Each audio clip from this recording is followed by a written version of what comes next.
Hello out there, and welcome to the Abomination Vaults. I am DM Steve. I am your GM for tonight.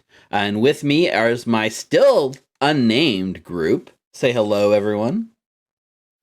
Hello, everyone. Hello, everybody. Oh, hello, everybody. That's a new twist. You know, it has been far too long. I spent the last week pining for more Pathfinder content, playing with you guys. Especially compounded by the fact I didn't have a game on Sunday. So the last time I played was with you guys last week. And I've been itching for more. So Wednesday could not come fast enough. Well, some of us don't have, like, a love-hate relationship with Tom Brady, so, you know.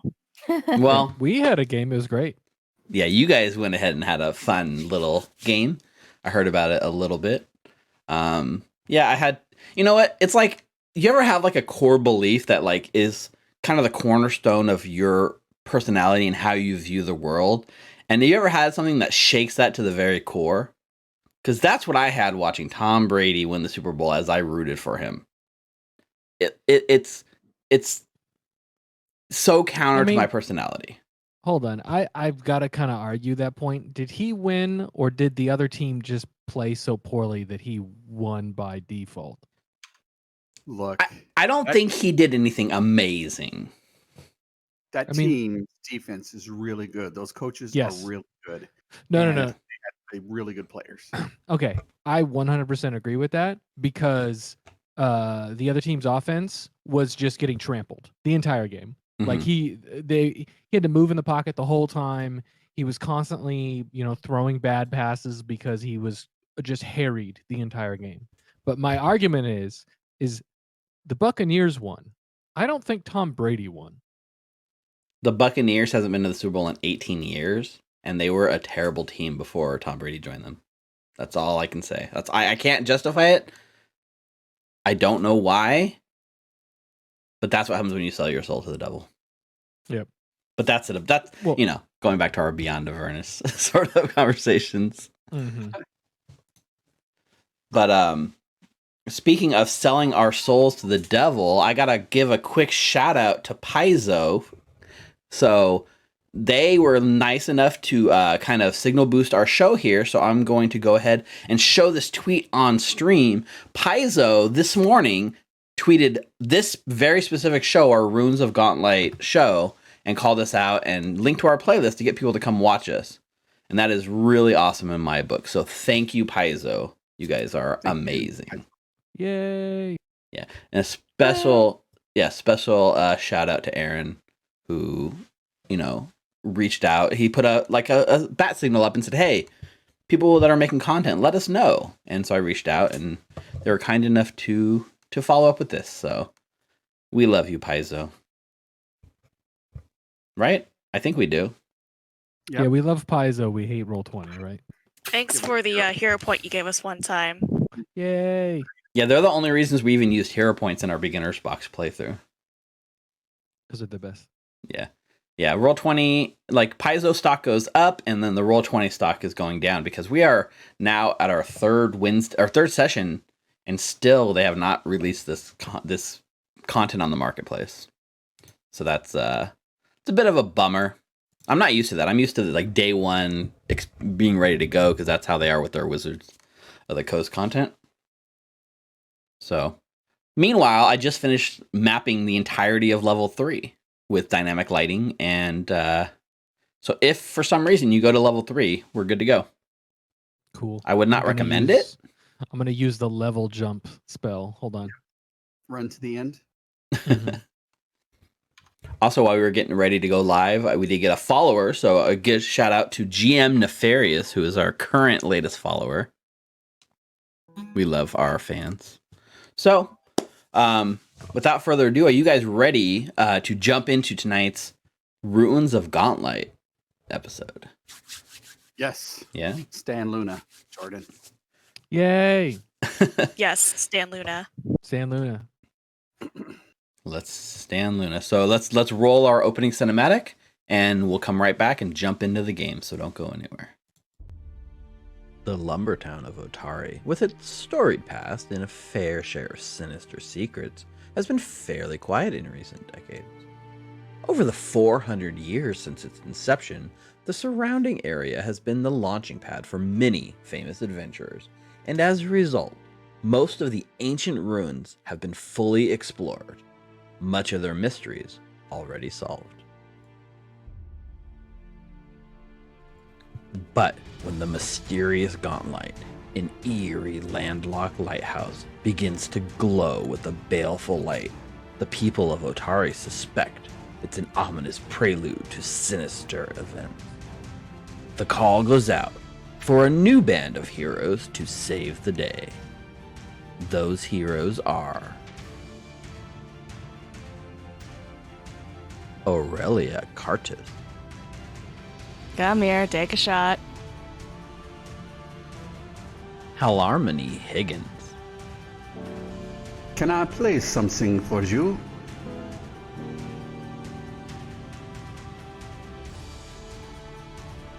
New Lara, Hey, I know that it's scary, but you have to get up. Okay? Take my hand. Ugh, very good. Let's go. Elanir Terran, The stars have shown me your fate. the time has come to enter the Abomination Vaults, Ruins of Gauntlight.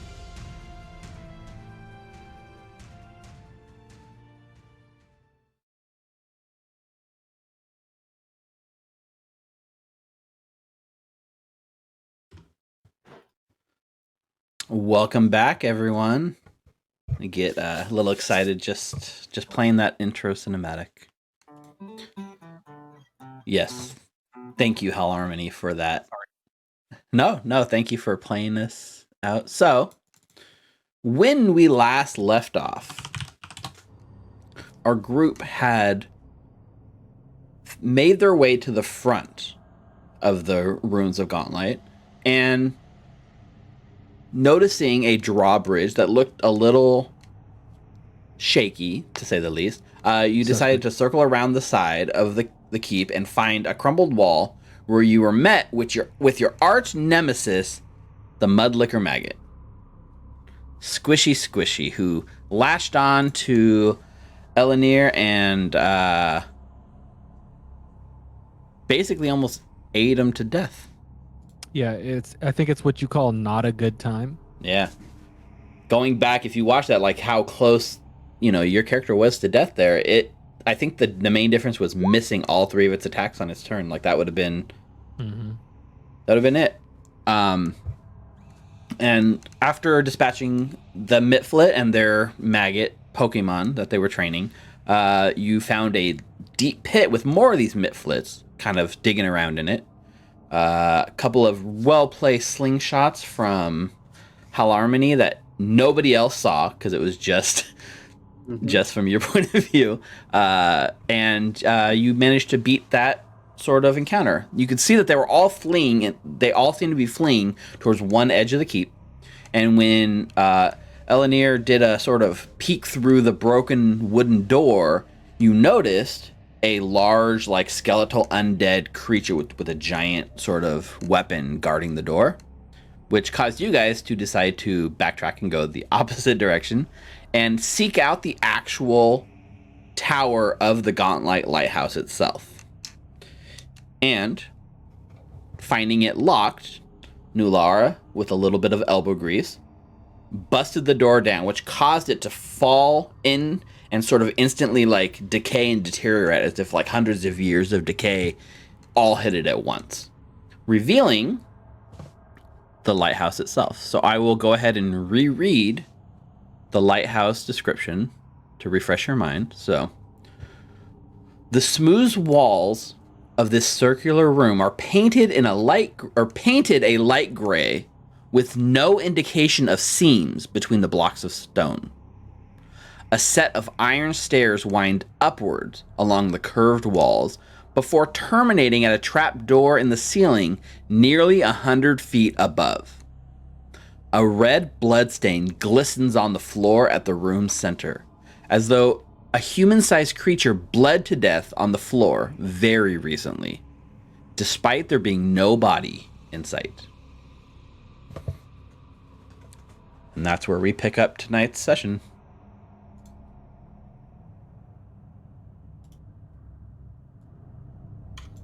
So, Nulara, you're standing in the doorway right now. You busted in the door, which kind of like instantly decays and reveals this beautiful looking tower. Now, just to kind of paint a different picture, right? This keep is like falling into ruins. The walls themselves are like crumbling. You guys have seen the walls crumbling around you. And, you know, seeing the vines, kind of the swamp reclaiming the keep. Everything this whole keep just shows the decay and the time. But here, within this specific tower, it looks pristine and brand new. This is probably what they were talking about when this thing is weird. So yeah, like you do like the detect magic, and there is absolutely 100% magic present in this tower, like within this area. I don't know. I don't think you should go in there. I don't know what it does, but it is magic. That is for sure. Okay. What would you like to read? Like, what are you focusing on? The center of the, because we watched the door like fall in and be changed. So I'm just sensing towards the center of the room to see if there's like something affecting the room itself. I know it says item, but I'm just trying to perceive the magical aura into the room. Yeah, I mean, there's definitely the center of the room. There's this puddle of like blood, right? And as you're like watching it and like even getting ready to try to read aura, the blood, even though it's a blood stain, it looks suspiciously deep. Like you know, it's no more than just the surface of the stone, but it almost looks like you could fall into it. And there's the occasional ripple, like that kind of like disturbs it and kind of like looks like something hits the center and sends ripples out, although nothing visible seems to be doing that. Okay. So you reach out and you're focusing on kind of the room as a whole, or I guess the floor or the walls or something like that. You get the sense that the entire room itself is magical, and almost with a sense of abjuration magic. So, is it called abjuration in Pathfinder? I think so. Elenir will look towards the group after lowering his hand and say, it's definitely abjuration magic. I'm not sure exactly what it does, but as you saw what I did to the door, it might be dangerous. I don't know.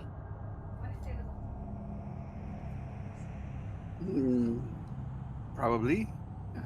You think you can get rid of it? That's beyond my power. Well, perhaps we should first investigate what this magic does to really anything. Dead people. Creatures. Starts walking back to one of the dead kobold Mifits, whatever the hell those things are. Mitflits. Yeah. So what is it? Is it Elenir who goes and drags back a body?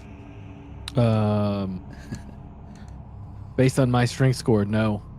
That would Aurelia can help out. Or Nulara. Anybody but the the witch. You good at me, man. Yeah, it's not a problem. Like, I'll help Elenir. Okay. So you guys kind of dip back, and I collectively pick one of these mitflits and drag them back, I'm assuming right to like the doorway. And what do you guys do? Throw them in. Okay.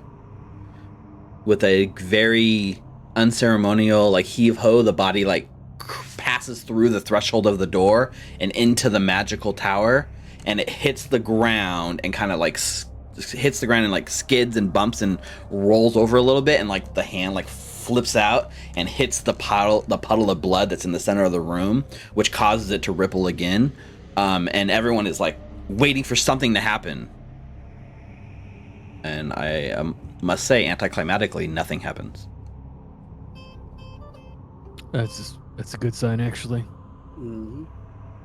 I agree with you. You want me to Well, try it out? I can take us, or we could ask your teacher. Like, take notes about what we see at the moment. We can go back to town, talk to her. Maybe she'd have more information about what's going on. right. We're not meant to go down or in or wherever this leads or up. Wait, are we supposed to go up? I think we were just supposed to verify that it's lit. When I take a step back and I look up, can we see that the lighthouse is lit? It here, like in the daylight, it does not appear like there's so much sunlight kind of like coming through and stuff. Looking up at this thing like 100 feet up, it's impossible to tell if it's lit. There's definitely no obvious glow coming off it. Well, I think we need to go up. All right, I can take point. I actually didn't drag you guys to the map, so let me drag you guys to the map too.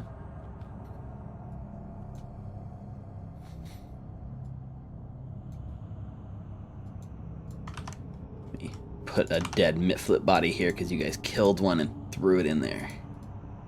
Blech.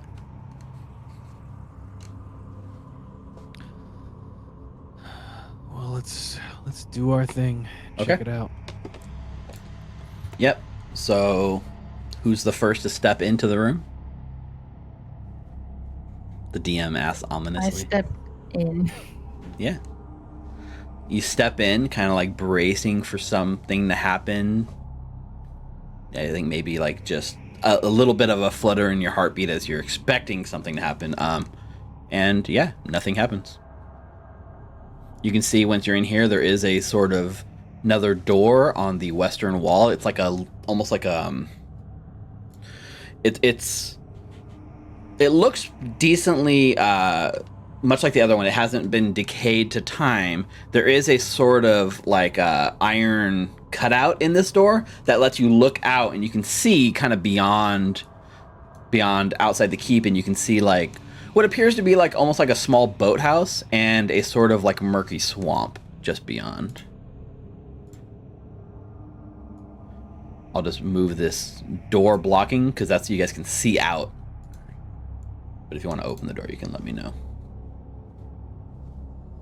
And so we could have just come that way. You could have, yeah. Going up? Our whole goal was to see if it was lit, right? Yeah. As you look up, you can see that this tower, the staircase spirals around to the 100 feet at the top, and there is like a very hefty looking trapdoor at the top.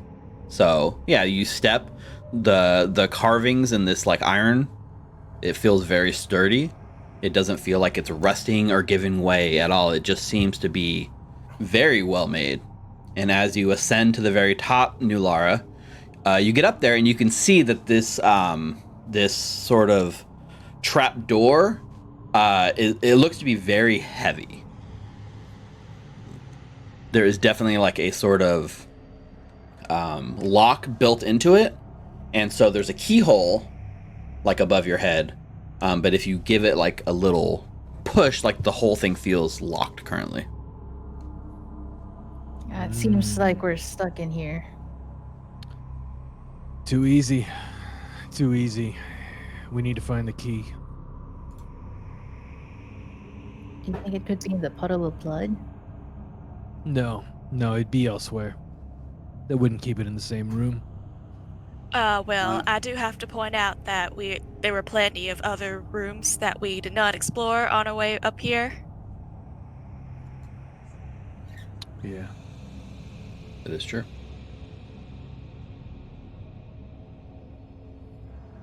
Okay, so yeah, you guys kind of go ahead and make your way back through the out of the very nice like painted room and back, and instantly you're hit with that like sort of like rotting smell. You know, the kind of dripping and the sound of like vermin scuttling into the corner of the room as you guys come through, and it's almost like you're stepping from like one moment in time into another.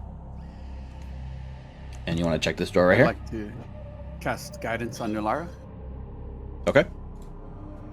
Is it locked? Haven't checked it yet.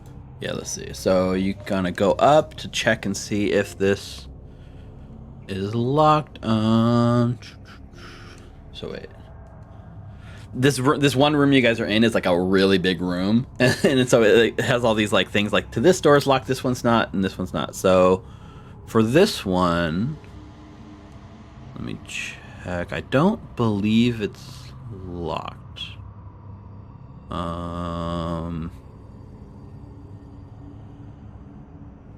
Yeah, it does not appear to be locked. So you could probably go ahead and just kind of like open it. So Nulara goes ahead and opens this door. The door, again, this is one of those doors, and as it opens, like the wood kind of gives way and it falls like partially off its hinge and like hits the ground with like a sort of like a snapping of the, not even a snapping, just like a dull like kind of crumbling of the wood. And you see what looks like a small office of some sort. And so are we doing our same sort of exploration activities that we've kind of had lined up, which is like it was like Aurelia's searching, Nulara is scouting, and one of you guys was Hal and Elanir, one of you guys was doing detect magic and one of you was Hal was detecting magic, and you were investigating. I do believe so. Okay, so as you enter this room, the ceiling has collapsed in the southwest corner of this room. The wall bears several shells, but the books and papers once kept here have rotted to ruin long ago, as have the desk and chair in an alcove to the northeast. Okay. So for Aurelia, what's your perception? You want me to roll it? No, just tell me what your bonus is. +4. Okay. So, and what's yours, Elanir? For which stat? Perception. There's a 5 there. It says under Okay. perception. Is it a expert 5? Or trained mod 5? 2, trained 3. So trained 5. Okay. Yep. So you guys move into this room, and it appears to be like a pretty rundown office. Very clearly was an office. You can kind of see like in the corner of this room, like this wall here, it's that kind of curved shape that kind of lets you know it's probably the other side of the actual like lighthouse itself. And this wall here matches that same sort of like gray and like non-decaying stone that like is very contrasting to everything else around here. And this room is just covered in like graffiti and stuff. But yeah, there's a door there and a bunch of rubble here. Elanir looks at the walls and says, well, based on the fact that spray paint doesn't exist, I wouldn't touch any of the art on the wall. It's pretty obvious what they would make this with. Yes, the forbidden alchemist concoctions. Yes. This whole thing feels like a damn maze. Oh, there's another door here. There is another door. I'll lean into Elanir and ask him, so what do you think is made out of?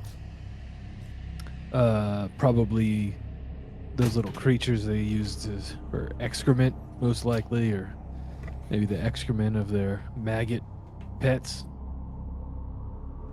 That's disgusting. Yes. Yeah. Also, like, you're definitely getting detect magic pings going off in this room, but being that close to the wall of the lighthouse makes sense. So, as you guys kind of enter the room and, you guys are looking around a little bit, and Nulara looks like she pushes up to the next room up. I'm gonna jiggle peek this door. Yeah. I mean, the door itself, it doesn't feel locked whatsoever. Again, like you look like if you gave it even the slightest bit of force, the whole thing would just like break off its hinges.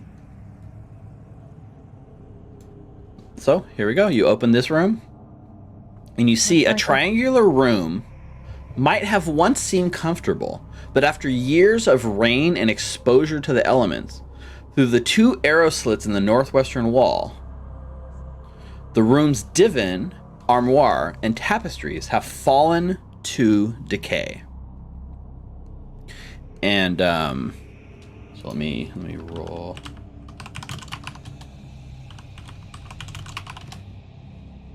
Okay. And so as you guys kind of like peek into this area and start like searching around just with your base sort of like level of searching and stuff, right up here in the corner is like there's like this tapestry that's completely like rotted away, and the person who would actually notice something off here is Elixir. And as you kind of look at the wall in that corner, you sense that maybe this tapestry probably held like was to cover a secret at one point, but given that it's rotted away and you get a kind of like glimpse of the wall with the light shining through the air slit, you see very clearly what appears to be a secret door in that corner. Elixir will take a short bow and say, Nulara, there's a secret door behind that destroyed tapestry right there. Oh, all right. I don't think I do the dynamic lighting very well in this room. But yeah, you notice the secret door here. Yeah, like the secret door, you find it pretty easily. Because we don't get a disease from it. I heard that 10 happened to somebody once. Yeah. 10 experience points for finding the secret door. Ooh. Oh. Hooray. 300? Yep. 300. Yeah, and so you open that secret door, right? And it opens into like a small hallway that's no more than 5 feet long. Yeah, and you can kind of step into that space. And then on the other side of that, there is another secret door. That's from this side. It's not hidden to you at all. And you can see the secret door that's leading to the next room is actually partially ajar. And the only thing you see like in the little space that's there is what appears to be like a crumpled body that's like pressed against it. I can try to budge this door open, but there's a corpse blocking it. Is the corpse on the inside where we are, or on the other side? On the other side. Okay. Well, if I'm looking at this building right, there was another set of double doors on the outside that went this way. So if you can't get it open, we can circle around. Sounds like a plan. Okay. Yeah, I mean, you give it do you want to put a little bit of muscle into it? Guidance. just a little bit. I don't want to ruin a dead body. Sure, yeah. So you give it just enough force that the body kind of like pushes away, and I'll go ahead and move this this door. So yeah, it opens up into a room beyond. So in this room, the air in this large chapel, and like the problem with this room here too, guys, is that it's dark in here. The ceiling doesn't look like it's crumbled at all in this sort of room. So there's a little bit of dim light kind of flickering in from like these arrow slits. And on the far north, there's like some stained glass sort of windows. So there's dim light filtering in, but this whole thing is just dim. So those of you with dim vision are fine. Those of you with dark vision is fine. But those of you with nothing, it's kind of like hard to see in here. And I think that's only for my dancing lights. Hal? Right? Because Aurelia is half elf, so you have dim low light vision? Is that correct, Aurelia? Yes, I do have low light vision. Okay. Yeah. So you have your dancing lights, and I gave you the things that you can drop Rick, right? Under summons. Where is it? Summons? Do I just drag it? Just drag and drop, yeah. Summons.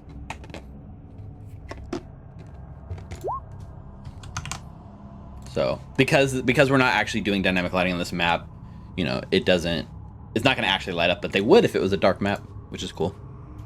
So yeah, you step into this room, you step over, there appears to be like a sort of a corpse that you easily step over. So this room, the air in this large chapel feels colder and damper than elsewhere in the ruins. Condensed beads on the walls run in rivulets across the countless skulls carved into the stone. A moldering human corpse lies slumped against the wall, his hand wedged into a crack as if he died trying to pry a brick loose. 3 short flights of steps lead upward to a wider chamber to the north, where a semicircular dais supports an altar of white stone. Beyond the altar looms 4 stained glass windows, each 20 feet tall and depicting 4 haunting scenes of ghosts rising from overgrown graveyards towards a 4-pointed orange star above. And so once you guys kind of came in from this direction over the corpse, so you can see like what looked like he was trying to like reach in and pry a brick loose. He was trying to open the secret door from this side and was killed, kind of like slumped against it. So once you come in from this way, it becomes pretty obvious that, you know, if you came in from the other way, he might have like led you to a secret door, but you came through the secret door and stepped over the corpse. So he was trying to go out of the secret door when he died.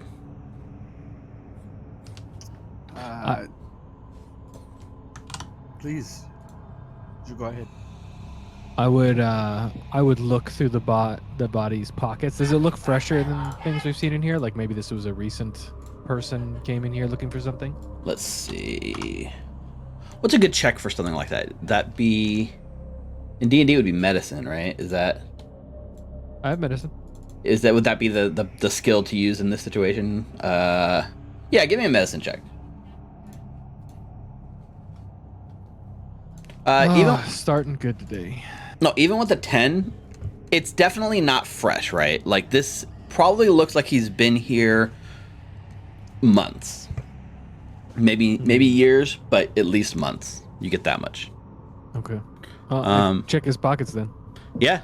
So, checking his pockets, you find several items of like interest at least. So he's like kind of fallen dead on top of his rapier. He's got 4 daggers kind of tucked into his like bandolier. A silver ring on his hand that looks like it could be valuable. And 2 potions tucked in to like a small like satchel on his side.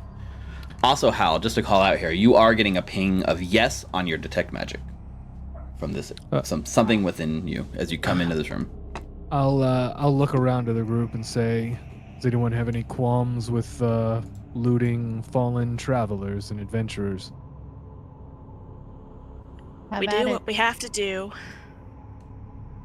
The camera pans to Nulara, I think. Mm-hmm. I shrug my shoulders. Do what you have to do. All right. I take a dagger. I hand a dagger to each party member, so we've each got an extra dagger. I ask if anybody wants the rapier, and then I also ask who wants a potion. Well, hold up. We don't know what the potion is. Oh, right. Elenir hands both potions to Aurelia, knowing her background, and then pulls the ring off and looks at Hal. You think this might be something special? Oh, let me take a look at it, and I'll look at the ring and look at the rapier. Okay. Are they magic? Well, do you have a way to determine if they're magic? I know you can have detect magic. Detect magic doesn't let you know specific things are magical or not, right? Right. Well, not what they are. I think detect magic only gives you the presence of magic. You can pop Gotcha. the ability in there. We can see. Read aura from Elenir definitely is the sort of like, is this a magical object sort of thing? Yeah, if you cast it heightened, so at later levels, you'd be able to determine that. It heightened at 3rd level, so when you're like, what, like level 6 or so, you learn the School of Magic. and the source of magic when it's heightened to 4. So, yeah. So like, if Elenir does have the read aura, so you can spend like a minute per object. So which one do you want to do first? Probably the ring. Okay. The ring is not magical. It just looks like it could be worth some money. It's made out of pure silver. I hold it up and say, no magic, but definitely fancy. And unless someone's got a hankering for a silver ring, I think we should sell this for supplies. If you don't mind, maybe I wear it. It looks good on me, no? Well, I mean, do you want a ring or do you want a potion that might save your life? Well, we don't know if this potion's going to save your life. I do need to double check on that. Yeah, you have that. Do you have that ability that lets you do it in a minute? Right? Yes. One action. Exactly. So yeah, so one action, not even a minute. Yeah. So yeah, go ahead and make crafting skills on each a crafting check on each potion. Elenir, this is a tough decision as you present. Look good or not to look good? Here, I'll hand you the ring while you think on it, and I'll see what's going on with the rapier. Maybe that's it. So you would get like Aurelia, like before like he's even done with the first like read aura, you've already figured out what these are. So the first one is a minor healing potion. And the second one is a lesser dark vision elixir. A lesser what? Dark vision elixir. All right. Well, we have here a minor healing potion and a lesser dark vision.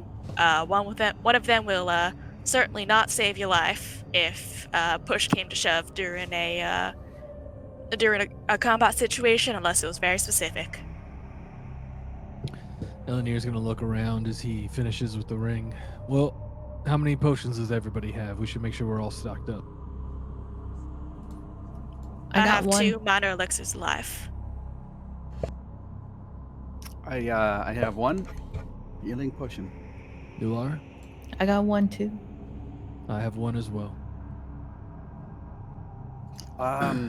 Perhaps Elenir, you should take it. Since you seem to be in the front and you almost got eaten by the slimy worm. Yeah, Laura nods. I'll keep it on me. I'm trying not to do that anymore. That was a mistake, I will admit. But thank you. I'll add it to my character sheet, and then as I'm putting that in my pack, I'm focusing on the rapier. Right, yeah. So you focus for like a minute on the rapier, and when you come back from the sort of like read aura on the rapier, it is indeed magical with enchantment magic. Oh, this is something special. I'm not sure exactly what it does, but it does something nice. If it is special, it is for me. Right. I raise a single eyebrow and look at the other two in the group. And like, should I give it to him? Do you even point know at how my to rapier. wield this? Oh. All I right. have one right here. He hasn't wielded it thus far, but I'm assuming he knows how to use it if he's carrying it around. With all due respect, Harmony, you seem to be the shoot from a distance kind of fella. Yeah, you were throwing rocks with that sling, right? Did you hit anything? Did you not see? I hit everything I swung at. Swung at? Slung at. I didn't see. Right. Sounds like a very nice story, Harmony. Mm-hmm. You were there when I stabbed the. Well, of course you were there when you were in its mouth. I stabbed the slimy worm with my rapier. You had to have seen it. You were in its mouth. I'm sure he was wasn't more really worried focusing. about his life. Yeah, I got to admit. But sure, why not? That's Here you go, amazing, kid. though. So, if you take it, I mean, it sounds like Halarmy is taking it. Go ahead and add a +1 rapier to your inventory. Nice. What? All right, Nice. how do I figure this out? Yeah, that's a good question. It should be. Let's see, rapier. So I gotta turn off pop-ups. I gotta turn off pop-up character sheets off. Blah, blah, blah. Maybe. You could just adjust your rapier and give it the +1 to hit bonus, right? A +1 rapier just gives you +1 to hit. It doesn't increase the damage at all. But it is magical in terms of overcoming. And then I'll just add a regular one to my inventory. Yeah. So we can sell it. Yeah. And Nulara, as they're kind of like doing this, and you know, you're on scouting mode, so you're watching for danger. They're doing the like going over the corpse and like pilfering it for treasure. As you kind of look up in the northern end of this room, your eyes kind of glance. Ooh, there's a What is that? Elixir thing. But as you kind of move up here, your eyes catch like along the eastern wall up here in this chamber. It looks like there are two like skeletal bodies just kind of slumped against the wall. I look back to the group and put a finger up my lips. They'll be like, shh, hang on a second, keep it down. There's two things right in front of us. Yeah, and the corpses, like from what you can see, they've been here long enough that they are like skeletal, and what little bit still clings to them kind of looks like they're wearing acolyte robes. They look like priests. Oh, they definitely can't be trusted. Oh, Should you I mean dead? provoke it? You mean dead priests? Yeah. Oh. Well, you might get to use that fancy blade about now. And then Elixir draws his bow and goes to cover Nulara as she moves up.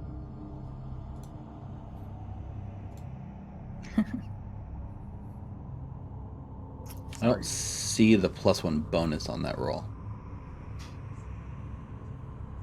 I put 1 to item, and I already have a +3, so it was +4. Oh, maybe that's how it does it then. I figured it would add the bonus, like an item bonus or something.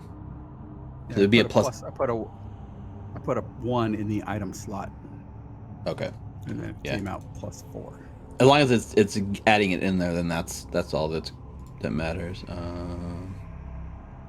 Did it do the damage? No, damage was good. Okay. Yeah, that's good. Yeah, Okay. looks right. Looks right. Yep. So Nulara, you start making your way north as they're covering you, or what are you doing? Because it sounds like Elixir is getting ready to cover you with the bow. Yeah, I'll look at them knowingly to, like let them know to watch my back. And then I'll pull out a dart. Okay. And then I'll hit this guy right here. Okay. Go ahead and make a. Well. I want them to come to us. Right. Okay. So you go up with the dart and you're getting ready to throw it like at this corpse thing, and as you get ready to like throw it, you watch as these like things start like shaking to life, and their eyes, like from deep within their like skull cavities, they begin glowing with like a blue light looking right out of their eye sockets and kind of their mouth, and the whole thing start clambering to their feet. So everyone go ahead and roll me initiative using perception.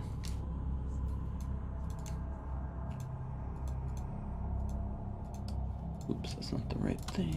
Sorry, I forgot to click my token. Oh, +1. Oh, or not. Yeah, everyone gets +1 to their roll. Ooh. They rolled pretty good, so you're gonna want that +1.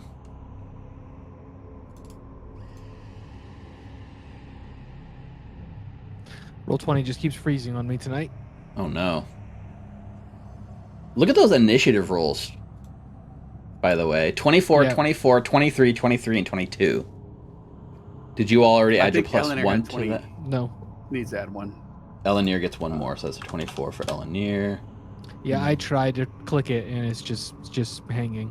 On our side, it came through. Yeah, I know. It's on my side. I don't know what it is. Weird. And then so yeah. Wait, who got taken off? Nulara. Nulara went Yeah. off? It was there. It like rolled back or something. Weird. Okay, well, between Hal and Elixir, you guys get to choose who goes first. But ties go to monsters in Pathfinder. Mm-hmm. So, you get ready to throw your dart, Nulara, and this thing clambers up. They're both sitting prone right now. So this one here clambers to its feet, right, as one action. One, like, move action. And then shambles forward towards you. Like, just clambers. It's walking pretty, like, creepily, like it shudders a bit. But it, you know, it's able to get right up on you. And then it reaches out with its jaw and tries to bite at you. So that's a 21 to hit. Hits. Okay, that is 8 piercing damage as the jaw, like, clamp down on you. Ow. Okay. The second one does the same thing, stands up, strides forward, turns, and does a jaw bite attack on you. 18? Hits. I don't have my shield up. All right, well, luckily it was a natural 1 on the damage, so that's 7 piercing damage. Only a +10 to hit. And that is the end of its turn. Hal or Elanir, I don't know who wants to go first. I would like to sing a song, Eleanor, if you don't mind. Go right ahead. And I will play my lingering composition. Okay.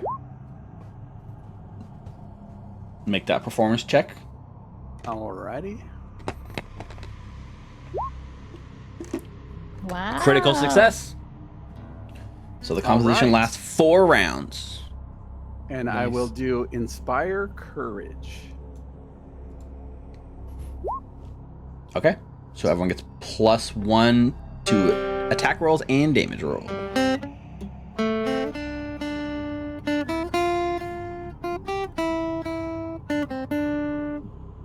So that is 1 action. I will, well, hell, play my song, Rapier attack. pull out my sling, that it's loaded, Uh-huh.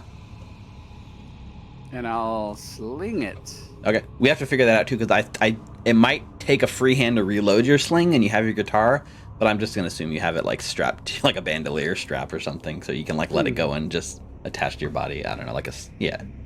So anyways, go ahead. It's a shoulder strap Yeah. for the loot. Exactly. Like Steve I flip it around my shoulders.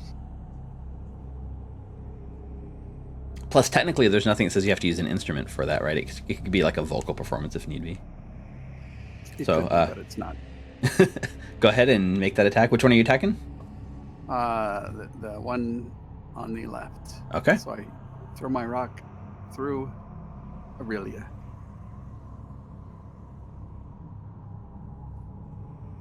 Mer, mer.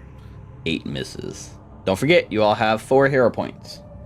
Or 1 4? hero point each for 4 total. Oh, I'm like, what? Everyone Yeah. got excited. What? Everyone got really Oh, I'm gonna do excited it there. right now. Yeah, that was it.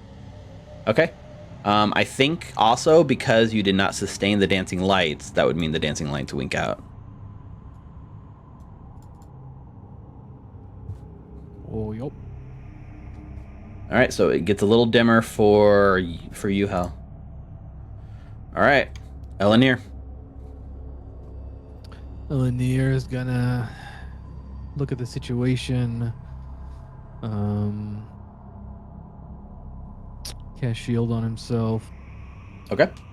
just in case, and then take 2 attacks.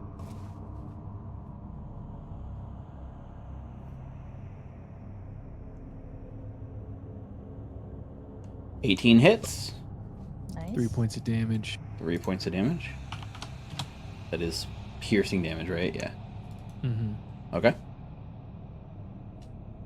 Did you add your Oh, it's damage 4. for- It's Yeah. 4, you're right. 4. 4 Good damage, call, okay. Rick. Good call. And then reaches over and casts Nudge Fate on Aurelia in case she needs it for something. Okay. It'll help with skill checks and saving throws. Thank you. All right, Nulara, You're up next. Okay, so I'm gonna drink my healing potion. Okay. So that it's an action to pull it out and an action to drink it. So it's 2 actions to drink it. An action to pull it out. It is an action to pull it out. You got to pull it off your body. Plus, now you got your shield and I guess you got a dart in your hand and a shield in the other hand, right? So you'd have to drop. She threw the dart. She threw the dart. No, because they got it before the dart throw went off, I think. Oh, that's true. Do you really have like 1 sliver of health? I have 2. You have 2 points of health. Okay, Yeah. I wish I could see your health bar because Elenir would have moved up and healed you. I had no idea you were that hurt because of the token being on top of your health bar. Interesting. My bad. No worries, no worries. We could move. We could move it to like this. Oh wait, sorry. So it's like overlapping the token. Yeah, that's better. That is better. I like that. Yes, my bad. My turn would have been entirely different. Okay. Give me... So it would be 2 actions. It'd be 2 actions for you to actually drink the healing potion if you want to go and do that. You know what? I'm gonna do this. Wait, I have a dart in my hand, right? You do. You could drop it as a free action. It's not a big deal. Yeah, I'm thinking that too. So for my first action, I'm gonna take a step back. Can I take a step back? Yes, you can. Okay. So one action to do a, what is it, a step? Is that what it's actually called? Step? It's just a 5-foot move that doesn't trigger anything. Okay. Friggin' throw my dart at this dude. Okay. So I can get rid of it. 17 hits. 18. Okay. Yeah, 18 for hits. 3. Yeah, for 3. 3 points of damage. And then for my third action, I'm gonna raise my shield. Okay. Or run away. But hey, Oh it's your yeah, my character. movement, huh? Yeah, you still have. You can move. I forgot. Sorry. Yeah. You can either raise your shield or move as the stride action. Yeah, I'll take a move. I have 20 feet. 20 So feet, I'll so go 4 here. squares. Okay. Aurelia. You All could right. go one more. First you have one more action is to stride on over behind Nulara. Okay. I'm happy being tank. Man, Hal has 19 hit points. Wow. Push You're the beefy. pretty boy in front with the Second rapier. action, pull out a minor elixir of life, and third action, administer it to Nulara because Perfect. oh shit. Go for it. Wow. Bless. So it's 1d6 hit points. So 6. Yeah. Full, yeah. 6 hit points, Awesome, and thank you you, have Bless. +1 against saving throws against diseases and poisons for 10 minutes. Awesome. Thank you. That's my All turn. right, here they come.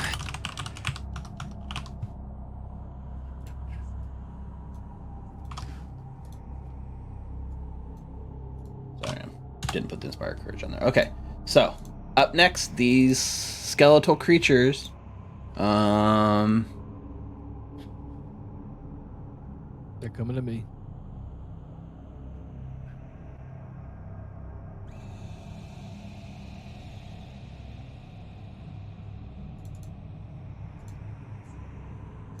Yep. So one of them takes a move action, which closes in on you, Elenir. And then it takes a jaw bite at you. 16. Shield, so that absorbs it. Does it hit you to Actually, begin hold on. With the shield spell, Your armor class would be 16, right? yeah, unfortunately. Or does the shield is it Yeah, plus it's just 1 bonus? one. Okay. Yeah, it's just one. So it does hit, but you are able to absorb, so it reduces it by 5. So instead of taking 13, Jesus. you take 8. So, just so everyone's aware of where your witch is at in the party, this guy can kill me in 1 hit, and he almost just did. Because the max he can do damage-wise is 14 points of damage, and that's my HP. Okay. And then for its third action, it's going to grasp at you with the claws, which is agile. That's a 25. And I'm down. This is a crit, actually, I believe. Yep. And let's see if this So you kills me take- outright. You take I 18 can't points of change- damage. I can't... well, okay, that kills me outright. My Does character's it? dead. Yes, it's more than my hit points. I have 14 hit points. Isn't it total hit points? Yes, my total hit points is 14. So that's He hit me for 29. 18. So that is 4 more than my total hit points my characters did. Double check on that rule. That seems vicious. Nope, that's No, I It's think double your that's max. Double your max HP. So 14, you have to take 28 max damage to die in one hit. I can't even change. All right. You I can't you're change dying the health. 2 now, though, right? Yeah, I understand that. I can't change the health of my character, so I can't even. Because it's I lagged can't. out. Yeah. So whoever So you wants said to it do was that. You said it was a crit? Yeah, so it was his AC 18 was points of 16? damage. So it was 5. So the previous one was 8 plus. Well, actually, 18. does the shield get absorbed? Because you had +1 AC, so it's not a crit with your +1 AC from shield. But does the +1 AC go away when you block? I can't check everything because Firefox is frozen. Yeah. Hang on, let me check. You gain +1 bonus until the start of your turn.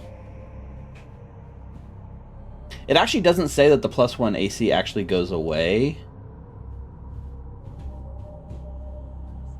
But would it break the shield? Because it's not doing anything.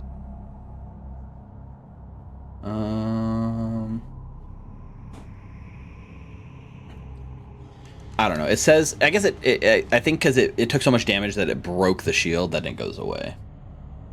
Yeah, Okay, it has but a that- hardness of 5, so it's gone. Yeah. So that was its turn, and then this guy, he actually has his move speed is actually 25 feet, so he does close right on you, Nulara, with 1 stride, Okay. and we'll jaw strike.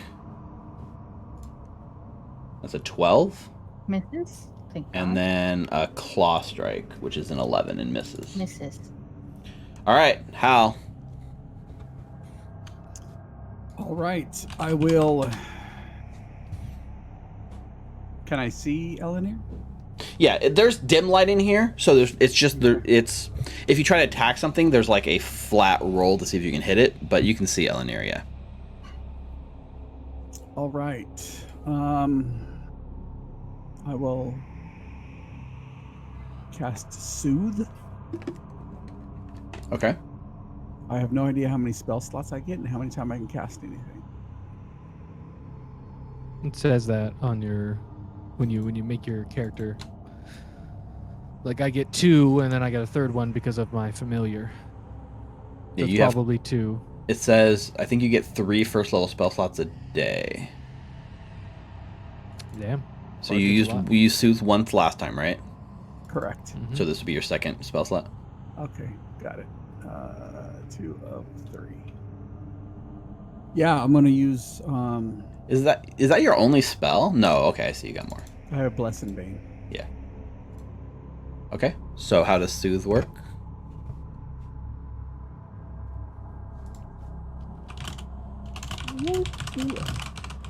That's a lot. Yeah. Nice. So 13 healing. Yep, it's got a 30-foot range in 120-foot area.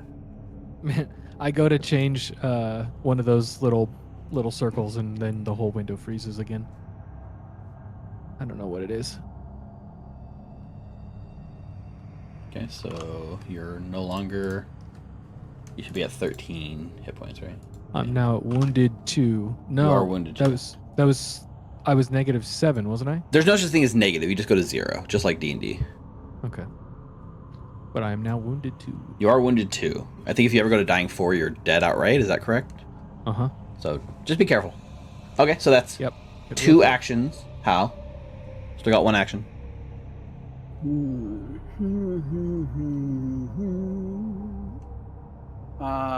Cast shield on myself. Okay. I'm not sure if I can pull him. I'd have to move and pull. I don't know how it works. It'd probably be an interact action to like grab and then drag. Okay, All so right. shield on yourself. You got 2 more rounds of Inspire Courage. Eleanor, you're no longer, you don't have the X on yourself anymore. But this thing is like, you come to consciousness and Yep. this skeletal creatures right over the top of you. Well, if Pathfinder 2e is anything like Pathfinder original, standing is going to incur an attack of opportunity. So let's see if he hits me. And I stand with my first action. Okay. It doesn't look like it does. All right. Do I want to take an attack? Yeah, I guess I'll step. And then from there, look around to everyone and say, pull them back through the passageway. And then use my movement to 5, 10, 15, 20, 25, 30, and hope everyone listens to me. Mm-hmm. And that's my turn. All right, new Lara. Okay. For my first action, I'll pull out my longsword. Okay. Take a step back. Oh, why can't I select? Man, take a step. I don't want to leave Aurelia. No, but Aurelia's I'm up going to next, go. so it's okay. Okay. Yeah, the only person we're leaving is Hal, but he's got that fancy rapier, so I'm sure he'll be fine. Okay. So I took a step back, and then I will move back to the passageway. Okay. 1, 2, A 3, tactical 4. retreat. Yes, sir. All right. Aurelia. Hal's going to be in a bad position. All right. So Aurelia's just gonna listen to Elenir. I forgot I forgot Hal went before me. Damn. Okay, so that's one stride. Stride again.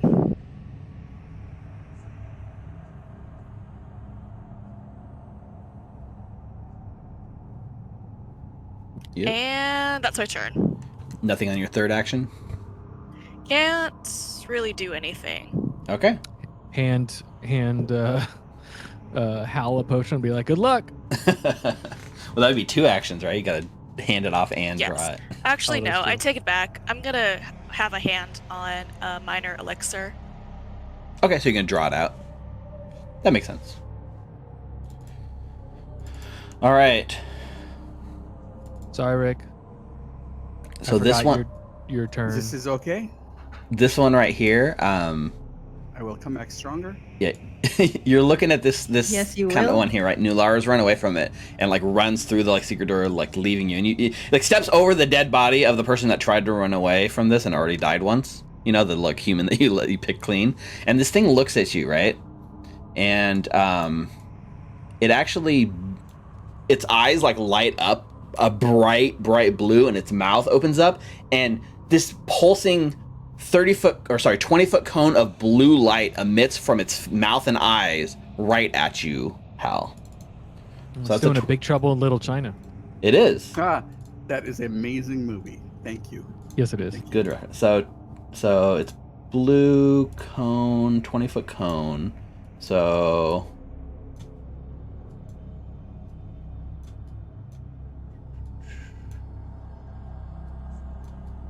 I think it's just short of you, Nulara. So Lord. here we go. Hal, I need you. Actually, let me check here on the thing. I need you to make a fortitude saving throw. 24, pretty good. It is Wow. not a critical success, but it is a success. So, I get a Plus one. 1 for You do. Inspire Courage. very, very good. So that's 25. 25. Nope, save against fear effects. Is it fear effect? It is not a fear effect. Boo. So it is a success. So you're only going to take 1d6 damage. You take 3 points of negative damage. Ooh. As it like you Negative can feel it damage. almost like sucking your like soul, like your life force. It's hitting your life force. And as oh no, that was it for that. And this one here does the same thing because it uses all 3 actions to do this. So Hal, I need you again to make a fortitude saving throw. Damn. 18. 18 is the target number. Wow. Ooh. These are people we're Yay. fighting at level 1 with a DC of 18. 2 Holy more crap. negative damage. All right. Yay, But Rick. it's three actions for each one of them to do that. So it's a good thing you guys all got out of dodge when you did. Yep. All right, Hal. Leaving the miner behind. Leave the child to die. No.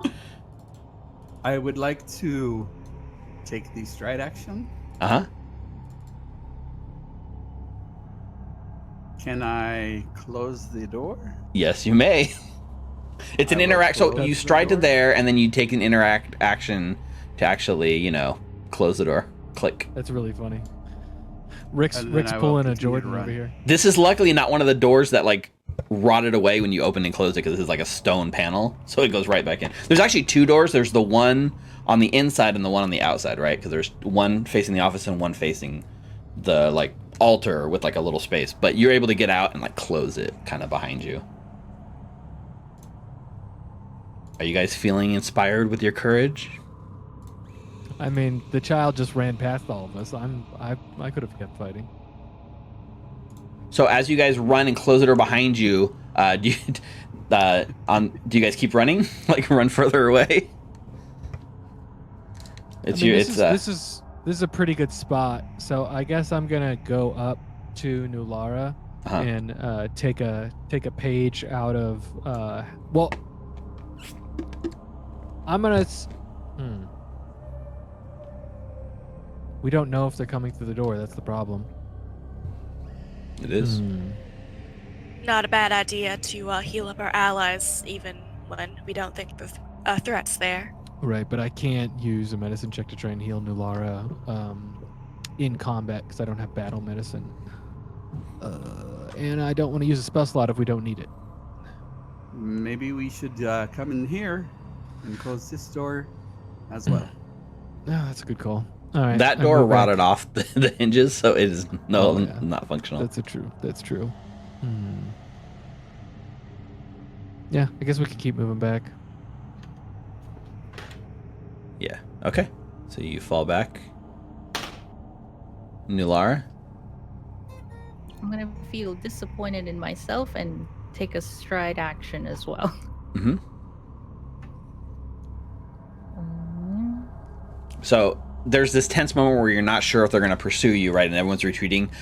Spoiler alert, they do not pursue you. So there's like that tense moment where you're running for your life, and then you breathe easily with like your heart racing because they do not chase you out of the room. I angrily throw out all my darts. They're useless. I'm just glad we managed to escape with our lives and that Eleanor here is not dead. Yeah, that's that's happening way too much, actually. May I make a suggestion to the group? Yes, of course. Speak your mind. Let's fight the one that we saw before we start tackling 2. A sound strategy, I think. I agree with this. That's why you are the smart one. No, I'm just older. Nulara, we need to patch you up. I'm gonna Yeah. guzzle a healing potion Whoa, before you do or that. not. Let's just. I know everybody's excited. Let's us just rest here for Take some time. an hour or so. An hour sounds good. Well, Yeah, because it's going to take an hour before.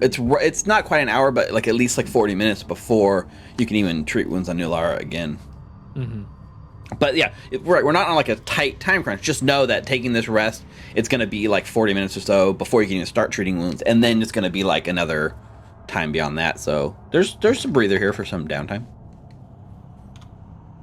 Okay. So we start doing that, and I do refocus.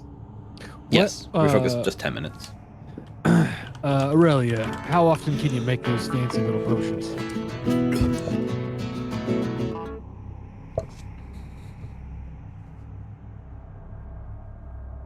Are you muted, Brianna? Oh, sorry. I was not paying attention. Could you repeat the question, Eleanor? Yeah, you seem to be able to make health potions of a kind. How often can you do that? How much time does that take? Not very long, but I do have to say I only have reagents for one more health potion, but I do have an extra one stored right here. Okay.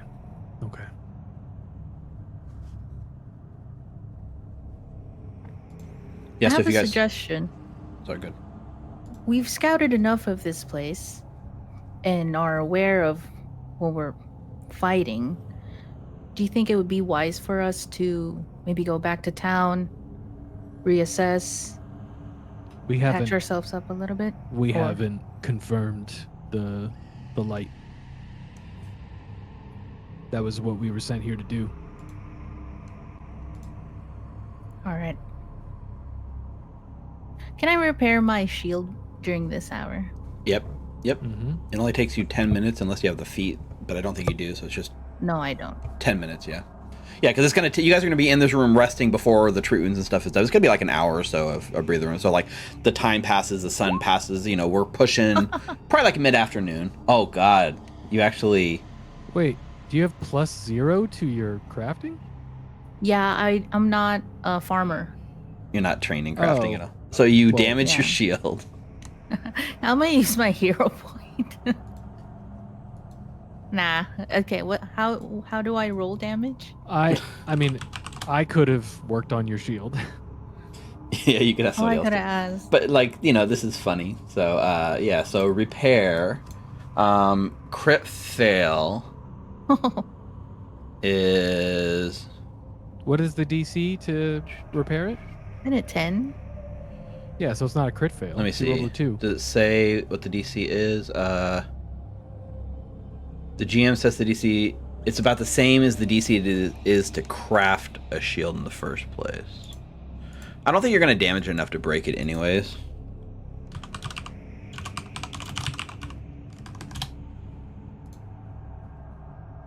It might not be a... Well... Let's see. Crafting... Regardless, I like to imagine you fail and you like hurt it, but its hardiness is enough that you're not even gonna like break it, and then somebody notices you breaking it, maybe Eleanor, and can kind of say something. I'm sorry, guys. It seems that I'm not talented enough to fix my shield. I look to Aurelia and Eleanor. Would you, perchance, could assist me? Yeah, where I come from, we have to repair our own gear on the fly, so I can give it an attempt if you wish. Yes, please. But first, let me sing you a song.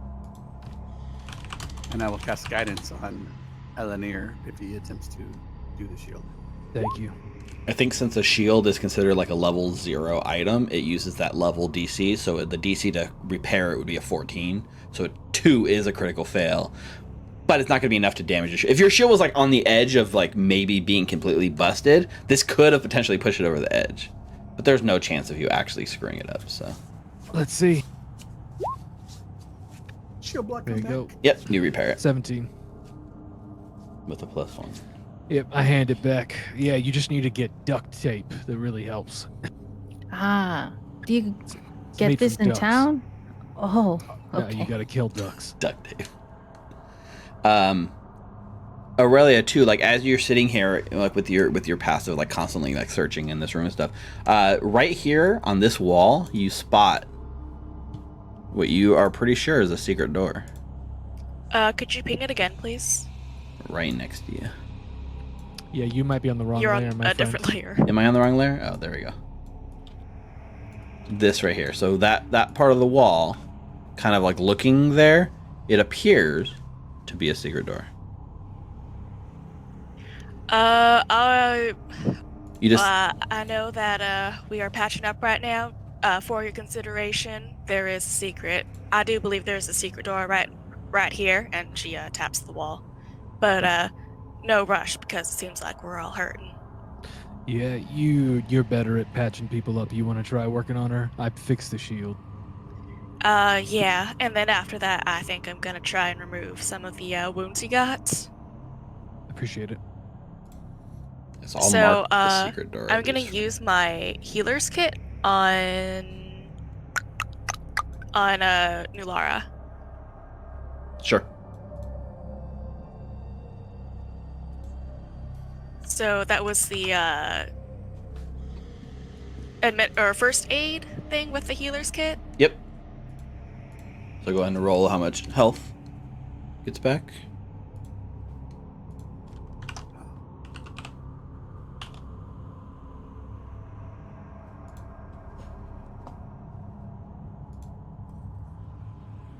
Sorry, I'm looking to see what the It's 2d8. 2d8. Okay, thanks.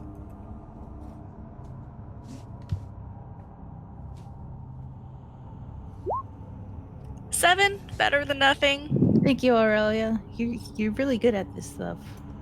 I do try my best. Is this the And one where you now, can keep treating, or is that only if you have a higher ability? Treat wound. If you succeed at your check, you can continue treating to grant additional healing. You can treat them for a total of 1 hour. Right. So so you can continue. If you treat Nulara for a total of a full hour, they'll double that. So instead of 7, they'll get 14 back. Yep. So if you choose to take an hour to do that, It's just gonna 14. eat up more time, but not a big deal. I mean, isn't? you guys want to like stay here and try and heal up? Like, do you want to take that amount of time? I mean, we've already Eleanor's like- spent 40 minutes in this room with another Yeah. hour. Eleanor's like sitting on the ground next to Hal, and he's like holding his side, and he's like, "Let's take as long as we need." Yeah. Actually, you're sitting on the ground and like repairing the shield and like waiting, just letting time pass and kind of like feeling the pain of this. You glance over at the divan, like the like sort of like sofa thing that's like kind of near the alcove that you guys are like on, and you see unceremoniously sitting on the bottom of the divan, like against the floor, a keyring. They look Holy pretty rusted. Holy, would you look at that? Eleanor like kicks it with his foot and is like, "Hal, is this what I think it is?" The minute you like kick it with your foot, like 6 of the keys like are so rusted that they like break off. Oh God! Is this a key to your house? I mean, you're an old guy. Your house is pretty old too, and right. I don't have a house where I come from, but these might be the keys to open the trap door that we need to Keys get to through. your heart. Well, you take a look at the keys, right? The 2 that remain are bronze. And each one is like imprinted with a symbol. One of them is imprinted with the symbol of a lighthouse, and one of them is imprinted with the symbol of a book.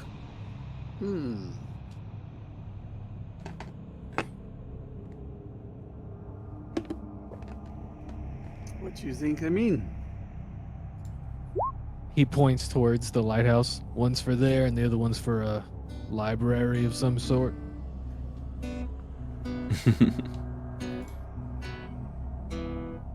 There's a look on Nulara's face, kind of like she's remembering something, and then she looks at Halarmony, and she goes, "Halarmony, Yes. I kind of remember liking sea shanties. Do you happen to have anything?" I've been thinking on this. Maybe like.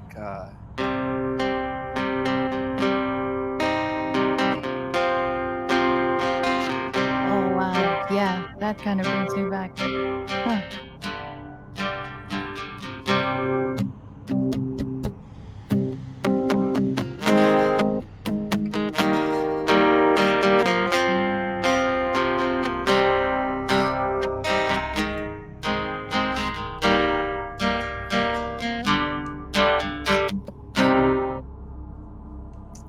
Hey, that was amazing. Thank you.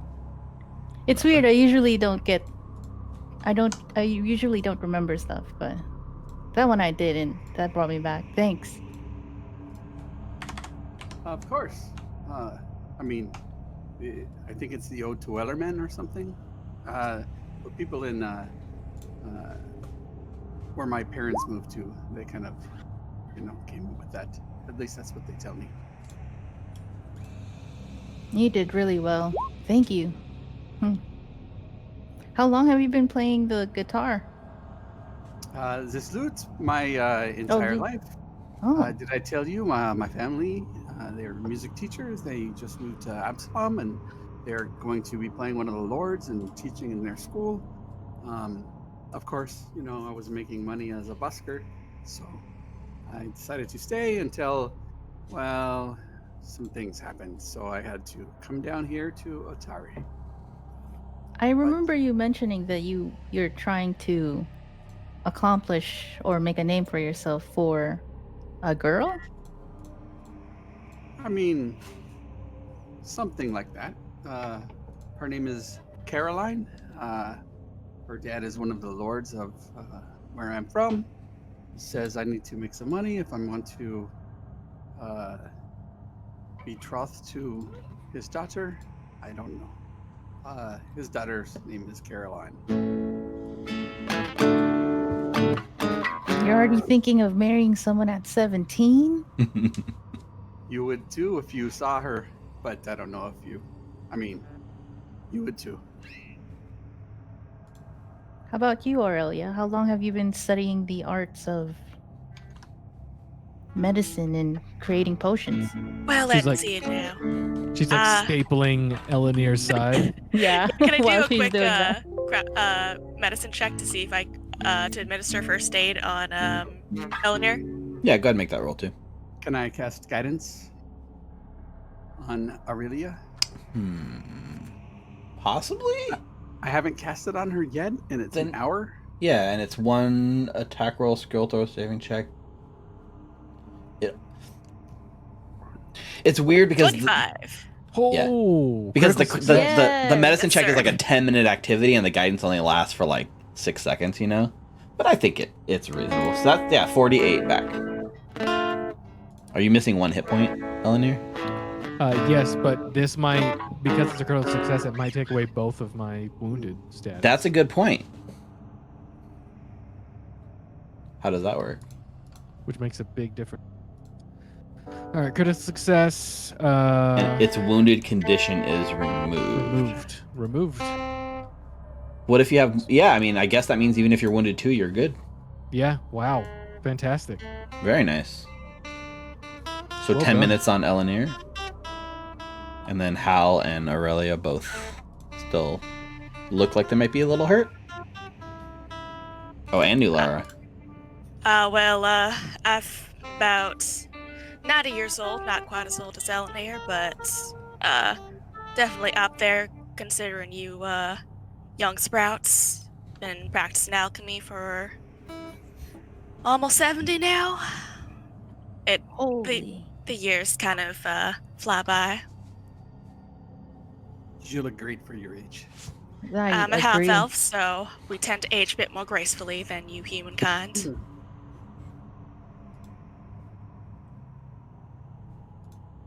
Yeah, so if you want to make up the rest of the treat wound rolls, then you can. Assuming, or is Aurelia the one doing it for everyone? She's got the highest bonus, and when she treats somebody, they become immune to being treated for an hour. Yep. But if enough time goes by, she can treat someone again. Right. I can help treat somebody. I could treat somebody. Yeah, I've got a medicine of 5, but that means I need to roll at least a 10, so it's like a 50% chance. Yeah. So go ahead and make those rolls if you want to pick one, Hal, or just let Aurelia make all the checks. Like, the only thing it's really doing is just eating up more time, which is giving you more time to hang out in this room. New Lara, while there's a bit of downtime as you're immune to being treated, or you treat it for a whole hour, but like there's still some time to kick around. You spend a little more time in this room, and your eyes are drawn to this sort of like crumpled desk. And you notice a drawer that looks, it's definitely was a hidden drawer at one point, but as the desk has fallen into decay, you find a hidden compartment in the desk that looks like it has 3 potions in it. Haha, look. Check Whoa. it out. There's 3 more of these things over here. They're Aurelia, bound do you to think be. this can help us? They're bound to be magical, otherwise they probably would have, wasted away along with everything else in this room. But when Aurelia's done patching up Hal here, we should. You can check him. Certainly If you can. please. Harmony, do you require some sort of healing? I feel pretty good. I mean, except for my soul feels heavy. Can you heal that? Unfortunately, out of my depth. And in terms of your love life with Caroline, best of luck with that. Attachments can be difficult. That's why I'm here with you. All of you will help me get through this. And to make a bunch of money. I mean... And now Elenir like looks at the ring that he took and he's like, I'm so glad I gave him that ring.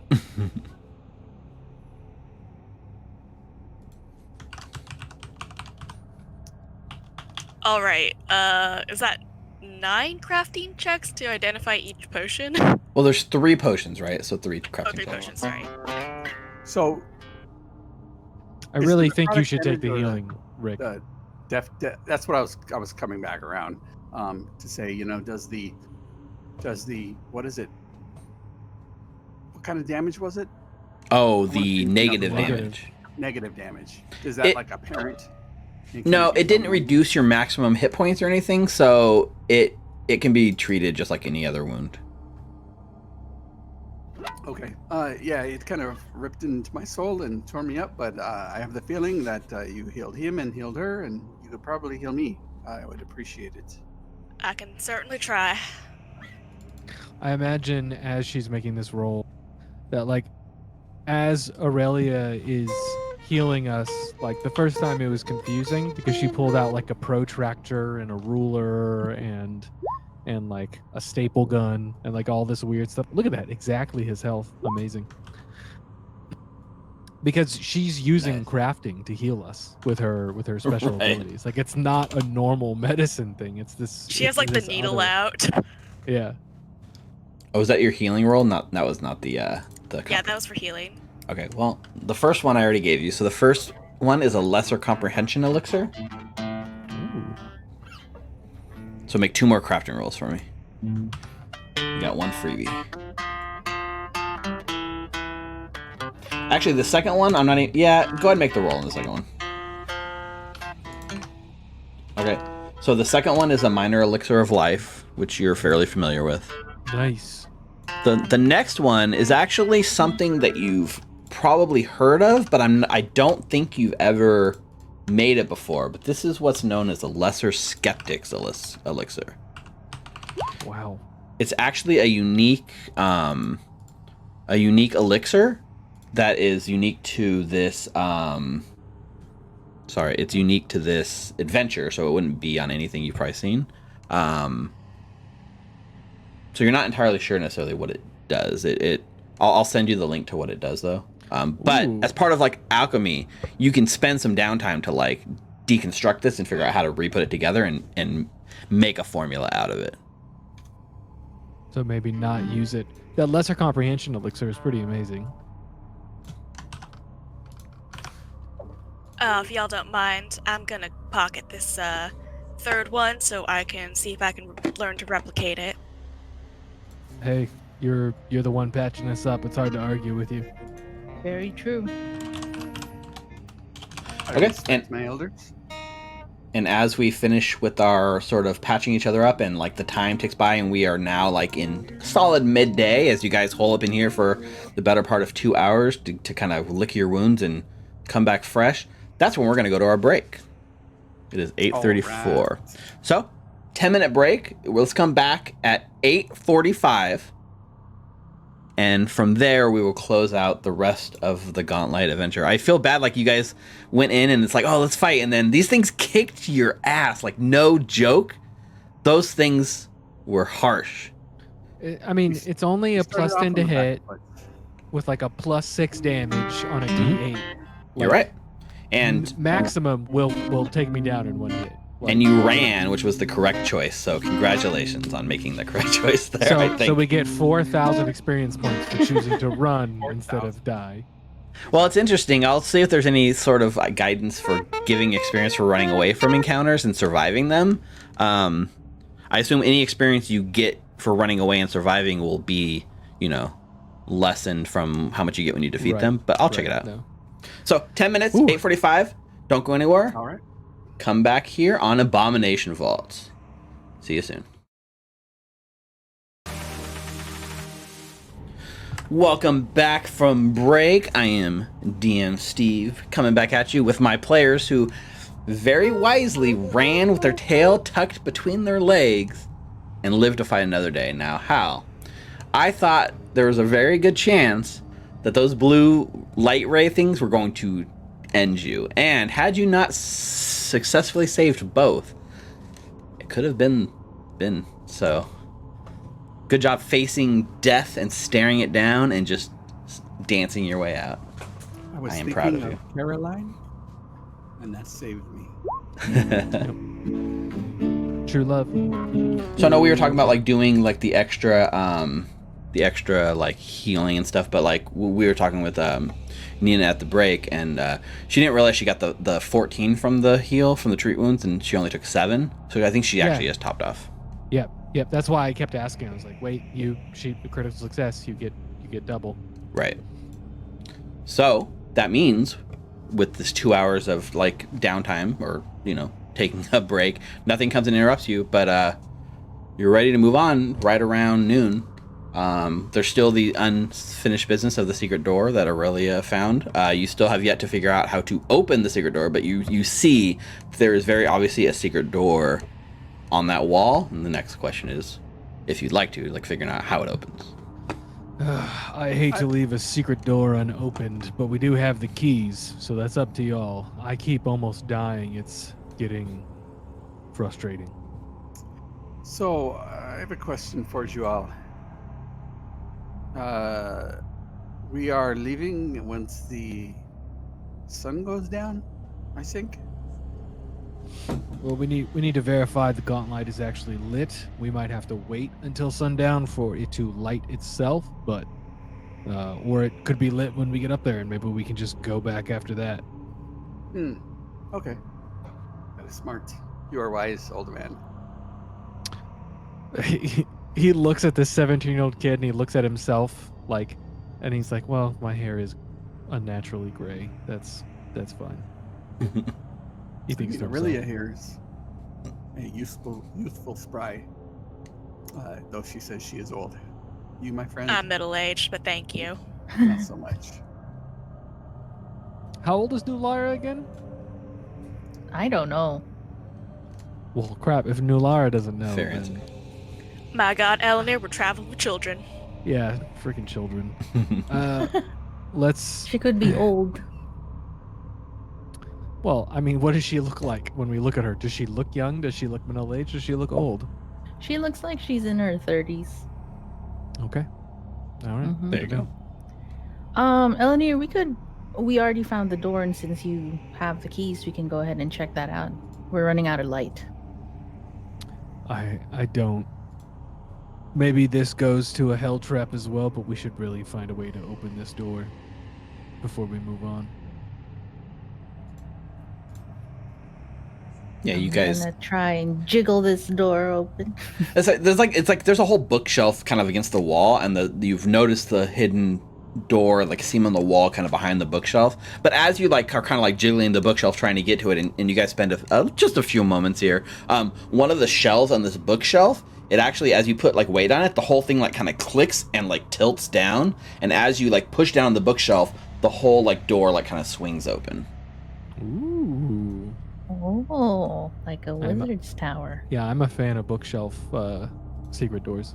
And it reveals a staircase that seems to descend down. No. Eleanor goes, nope. Nope. Think it's unwise to explore it for this day. I don't want to go down there. It's good to know where it is, though. Can you like pull the bookshelf back up? Maybe we can close it. We don't want anything coming out behind us. For sure. Yep. Swings right back closed. All right, it's good to know. We know that for the future. Yep. Yeah, Well like done.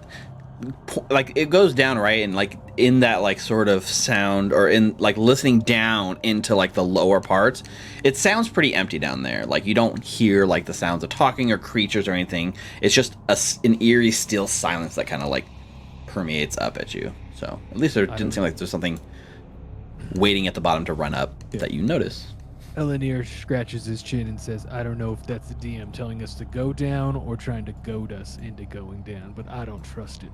I had to go ahead and look at where it connected just to be sure what was at the bottom, because if there's something at the bottom you could hear, I wanted to share with. But you definitely don't hear anything coming up. Nice. Okay. So yeah, you guys want to go back to the gauntlet? Yep, Elenir holds a hand out to help Hal get up. Come on, we're moving on. Okay, I'm good to go. I got up a little early today. I usually don't get up early. Right, the life of a musician, I understand. As you know it, friend. So we go back into that same very ominous, magically imbued lighthouse. The puddle of blood is still sitting as fresh as ever, even though you guys have been gone for like 2 hours. Still looks like a fresh set of blood that somebody died recently. Still has that like eerie ripple every now and then. So Nulara like goes to the top of the staircase. Well, you guys are all going up, and Nulara goes to the top, and you're holding a key ring that has 2 bronze keys on it, one with the lighthouse picture stamped and one with the bookshelf picture stamped. Can I reach it? Yes, you absolutely can. Elenir, do you have the keys? Oh, I definitely already gave them to you, Nular. Okay. I will use the lighthouse key. Okay.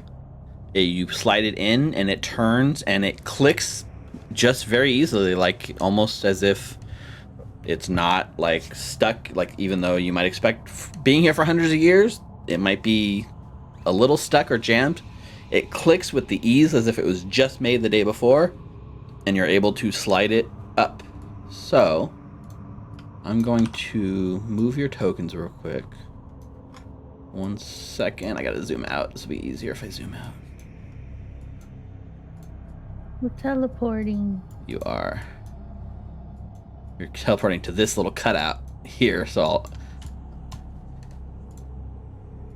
No, I don't want to be on the thing. no, just so you come up out of this like trap door in the floor, and you climb. You're at the top of this 100-foot tall tower. So this is what you see. Rows of black metal bars encase the circular chamber like a cage. Shimmering waves of force flicker between the bars and give the illusion that softly glowing glass encases this entire area. The floor on this side has an iron trapdoor, which you just came up out of. Otherwise, the room appears empty, save for a human-sized encasement of glass and iron sitting in the middle of the room. And even though it's bright outside and there's daylight streaming in, there is the unmistakable, very dim, glowing, flickering blue from the center of this lighthouse, right here in the center. An almost nauseating pale blue shimmer, the Lantern of Gauntlight. And absolutely 100% magical things going crazy here in this room. Elenir is gonna warily take a step forward and see if Read Aura works. Okay. See if he gets a sense. Maybe this is beyond him, but he's gonna try. Yeah, so you focus out, and you're kind of focusing on this blue glow. Absolutely 100% magical. And I think it's like a mix of different kinds of magic, but I would say it's probably a mix of necromantic and conjuration magic. Yeah. So Elenir takes out some parchment and starts writing down notes, and then he takes out his Polaroid camera and takes a picture to show Rin.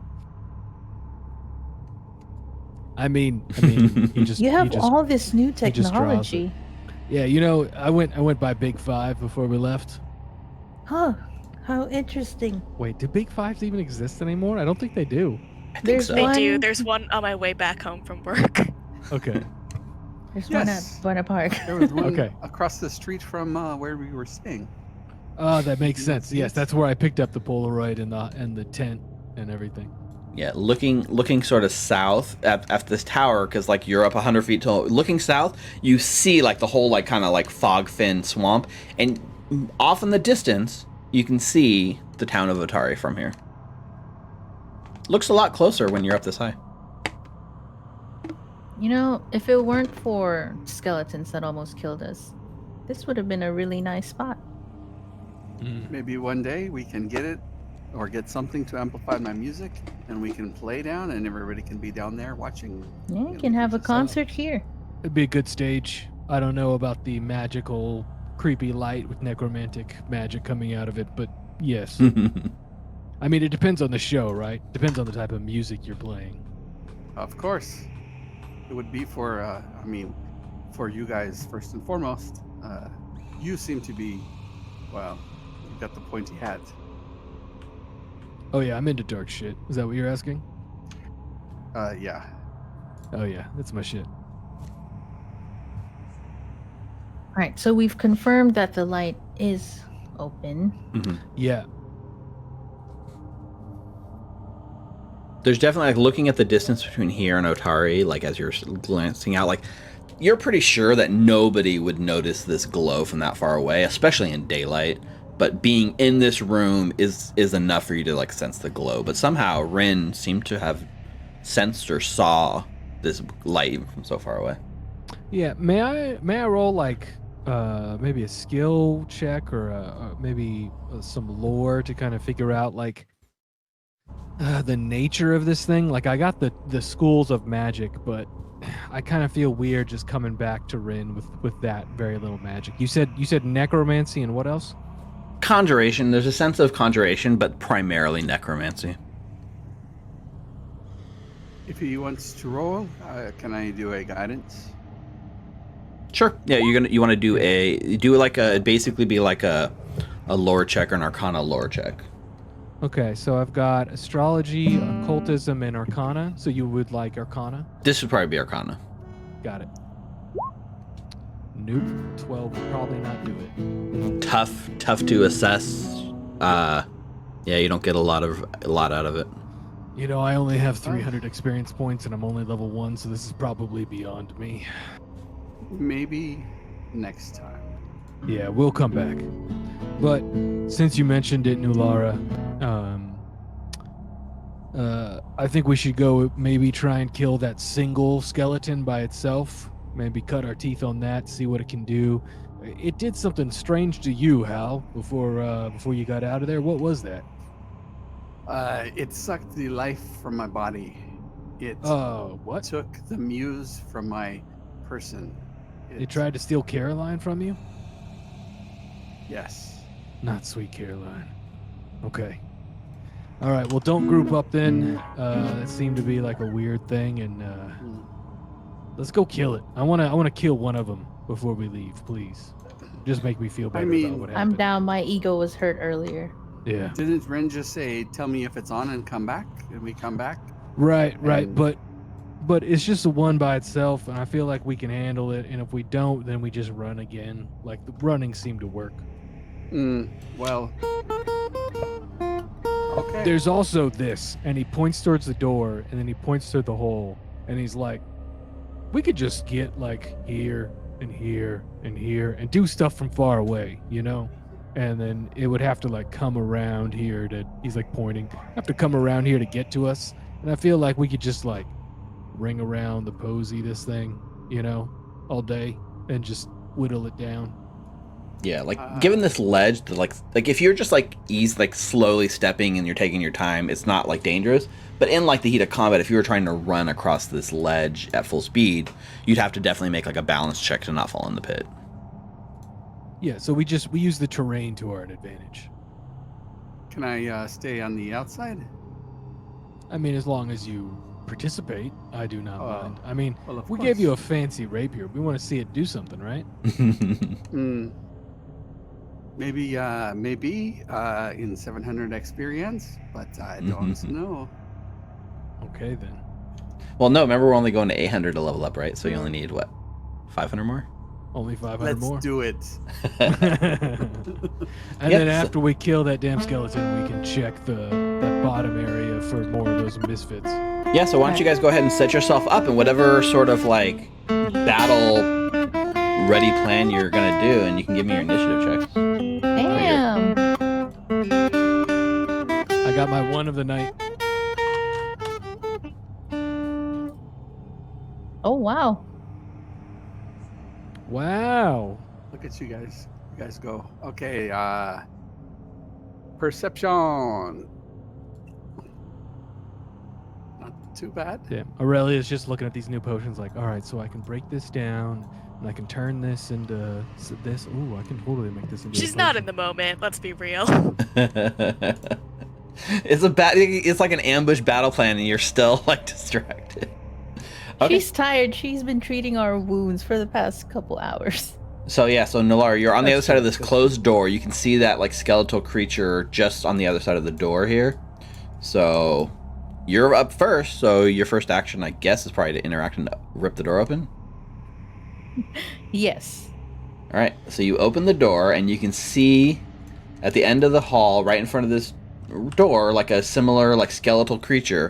Although this one is heavily armed. It's leaning on like a morning star that's like the size of its body, and it's like propped up almost like this thing could swing a massive weapon. All right. So That's one what action. What I would like to do, because I threw my darts away. No, because I was encumbered. Wait, did you already. really throw them away? I There's did. just a I was pile of darts in encumbered. the I other would room. have been Encumbered? clumsy. Yeah. Oh. Yeah. So from here, I'm That's gonna. Yeah. You know what? I'll stay. I'm not blocking anyone's view, right? They can all shoot from Mhm. her. Okay. Cool. Oh shit! I disconnected myself. So I'll just raise my shield. Okay. So you stand in the doorway, raise your shield. You should have one action if you would like to do anything else. Yeah, just so you're aware, if it comes up and shoves you, you're going into the hole and you're taking damage. Wait, hang on. I'm loading my roll 20 again. Yeah, Because you're standing on the edge of the like little right. sinkhole. So if it comes There. up to you and just push it, all right, cool, nice. So raise your shield and back off a little bit. Okay. Take a Elenir. step. Elenir is going to do something probably pretty stupid, but he's feeling like if now's not the time, then when is the time? You were running to the front again.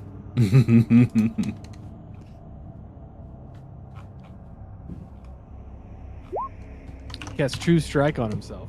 Okay. So I get a glimpse into the future, and we'll see if this actually works. So it actually gives you advantage. This is the first time I've seen advantage in Pathfinder. Mm-hmm. That's interesting. Okay. So I'm gonna roll twice because I don't know.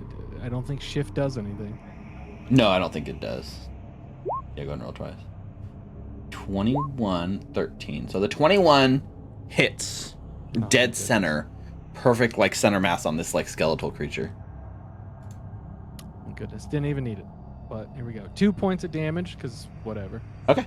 So the arrow hits the center of the skeleton, and there's a loud banging noise as the whole like skeleton. Remember, this whole skeleton is covered in like gnarled roots, bones, rusted metal, with a giant morningstar clutched in its hand. The arrow hits its center mass. All the bones crumble in. The metal clings to the ground. The morningstar falls over, and you can see this is nothing more than a prop skeleton propped up, Damn. sitting there in front I'm of the so door. glad I used the spell. Well, Okay, And there is no combat because you've defeated this thing. I see you you killed it. You- Maybe we go look and then we leave. Take there's- 10 there's- points of experience just for the sheer experience of this. As well, the reason that like you didn't notice it was inanimate is like when I rolled like a perception check for you, like you basically crit failed the perception check. Nice. Is it coming? Yeah.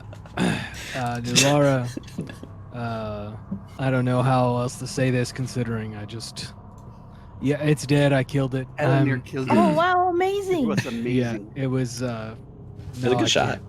I don't want to You lie. did not have to get right up to it either. It was a crit. Just so everyone's aware, that was clearly fake. I think the little creatures we fought set that up as a deterrent to scare people away, which it did work. Yeah. So It did make a go kill lot it. of noise as it clanged to the ground too. Shit. All right. Well, Well, Eleanor, that was a mighty fine shot at any case, so we appreciate that. and he just says under his breath, "Wasted a spell." It's bullshit. It does suck this like you wasted a spell on that. So yeah, you guys can go ahead and move up into that. Shiny for Eleanor. The Morning Star is the only thing in this. Like, there's a lot of rusted metal, gnarled roots and stuff. The Morning Star looks pretty decent. And Hal, again, as you approach this room, you get a ping of magic coming nearby. I cannot use a morning star, but Nulara, maybe you can. You seem to be martial. Yeah. I'm not gonna say no. Do you need to throw away something so you can pick this up? Yes, let me I check my noticed- backpack. I noticed you throwing away darts. So, I mean, you could have just handed them to me and I could have carried them for you until... Do you have No. enough capacity? She was carrying 3.5 bulk worth of darts. There is What? Yeah. magic in this room, I think. Maybe it is weapon? We could have... Oh, that'd be nice. We could have sold them, Nulara. I was not aware... Why were you carrying so many darts? To be honest, I was so frustrated with it because I had it on my hand when we saw those two skeletons instead of my Mhm. sword. I should just Mhm. always stay loyal to my sword. That's a good point. Do you want me to just pick this morning star up and then you can check it out later? Yes, I believe I can carry it too. Okay. Well, I'm sure they're listening to us have this conversation, so let's just maybe go with the kick the door down method and hope they don't have a bazooka or something. Let's go. Yeah, you want to All do right. that? Listen to Steve's voice. Yeah, you want to do that? Yeah, you want to do that? Wait, Nulara ran away. Yeah, where are you going, Wait. Nulara? Sorry. Eleanor, Kicking the door. She's so I thought fast. we were. You were killing the skeleton and we were leaving. We should leave. What is my range? Oh, I can shoot from over here. Hell yeah.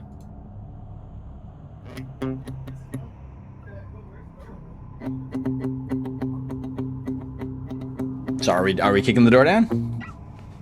Can I jiggle it? Maybe it's rotted. I don't want to make. If Jiggle. it's rotted, I'm just gonna. Just from quietly looking at open it, it looks a little more well kept than the other ones. Oh. So it definitely Oh. doesn't look like it's gonna rot off its hinges. It almost looks as if it's been recently repaired or replaced completely. Are you guys sure that you want me to kick this door open? No, mean, you I can- think we should leave. But, I'm gonna kill some misfits, but that's me. It's a. I mean, I vote Misfits. kill. Hal votes leaves. What do you want to do? I I'll have a open it. few potions, Oh. bombs I need to let off, if you don't mind. Yeah, so maybe you kick, move, and she throws some bombs. I like the sound of that. Yeah. And What are you doing, Nular? I'll open it. All right. All right. The door slides open fairly easily. And on the other side, you see a room full of mitflits. So what's what you see? Splintered framing in the ceiling and floor hint that a thin wooden walls once divided this stone building's interior, with those walls demolished. Only a single large chamber remains. Rubble, swamp vegetation, and mud pile in heaps like foul nests, while a larger stack of rubble, sticks, and bones looks almost, but not quite, like a throne. And that's this square here I've marked with the sort of brown square. A flattened mound of sand with a few dozen bits of wood and stone stuck into it covers the floor before the throne, and you can see there are 3 of these like mitflit creatures, a sort of bigger one, a guy that looks like this. Let me see, I can actually give Wow, it's a Smurf. Look at him. you. Kind of looks like a Smurf now that you mention it. Hang on, I have a good. Hand up. Yeah, I made a handout for this guy. Although I didn't put I don't want funnel cake. No, thank you. So he looks like this. He's the one sitting on the throne, and as you like open the door, they all appear like battle ready and staring right at you because with the loud noise you made and also with the contact you made with them earlier, you did not surprise them. So they jump into, battle ready defensive stance, and everyone can go ahead and roll me initiative. As New Lara opened up the door, would it be possible for me to like put a hand on one of my bombs? Oh yeah, you could totally have one out and ready. You guys had enough time to I got prepare my whatever bomb. you wanted to get in your hands before this fight starts. Also, we're also continuing the scouting, so +1 to whatever you would have got.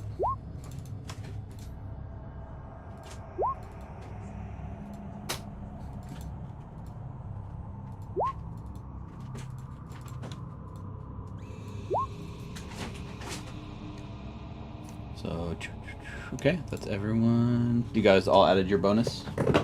I'll try. I don't know if it's going to make a difference in the order. Doesn't look like it. Oh, it worked. Okay. Bite. So, Bite, the spider, is like the first to react. So, let me see. What's Hal's range on his singing? That's a good question. I can do legal composition, so range is 120 feet on Inspire Courage. Wow. Oh wow, that's pretty good. Damn. Because I can sing. So He's belting it out. Bite skitters like skitter runs right at you, Nulara, and as it like runs at you, it pounces at you as part of its move. So it does a jaw bite at you. It's a 26. Hits. Okay, that's 9 piercing damage. Okay. Okay. Damn.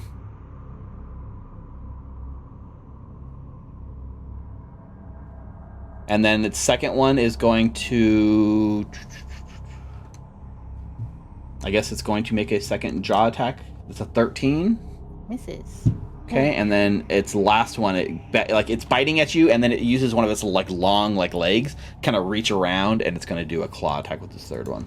It has 3 attacks. Well, it has 3 actions, and actually the move and attack was considered one action. Oh, like sudden charge. Wow. Kind of like that, yeah. So it's an 18. It's 5. So that's 5. Okay, that's its turn. Okay. Nulara, you're up next. Okay, so I'm gonna hit it with my longsword. Hitting the spider. I'm starting to get the sense that maybe our tank shouldn't be scouting, but instead defending. So she starts the combat with her shield up. Ooh, 20 hits.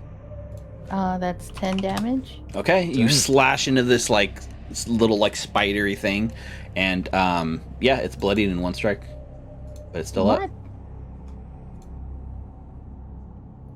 Maybe I should have just powered attacked it.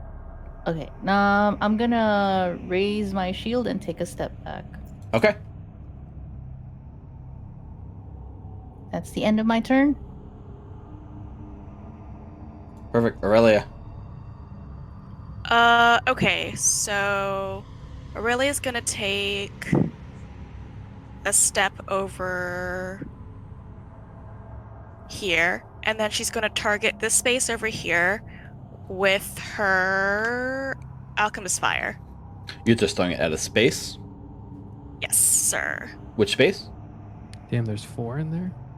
Just right here? Okay. So you throw your Alchemist Fire. That's an 8. So the AC was what, 5? Probably. I don't. Was there any rule about actually what happens if you throw it at a square? Because I think it just hits the square. Yes, I believe we tackled this before. Last Yeah. time I remember, it was supposed to be a AC of 5. Okay. I don't remember seeing a rule that said that. But I remember that's original Pathfinder. I don't know if it's the same in Pathfinder 2. Either. Right. But anyways, it hits the square. So the spider takes 1 splash damage. That's a shame. I rolled max damage. Okay. So the 1 fire damage splashes onto the spider. And I am going to take a step back Okay. because I'm a coward. All right. The Mitflits get to go next. So, this one is going to stride forward a little bit, and then it's going to throw a dart at you, Nulara. Okay. Dart attack. 7. The Misses. dart just sticks in your shield without hitting you. And then for this third action, it draws another dart. This one is going to step here, and it's going to throw a dart at Aurelia. That's a 5. Miss. And with its third action, it draws another dart. This one strides here, and then we'll throw a dart at Aurelia. It's a 12. Miss. And with its third action, it's actually going to draw its sword. All right, Elenir. Lanier takes a step forward. Okay.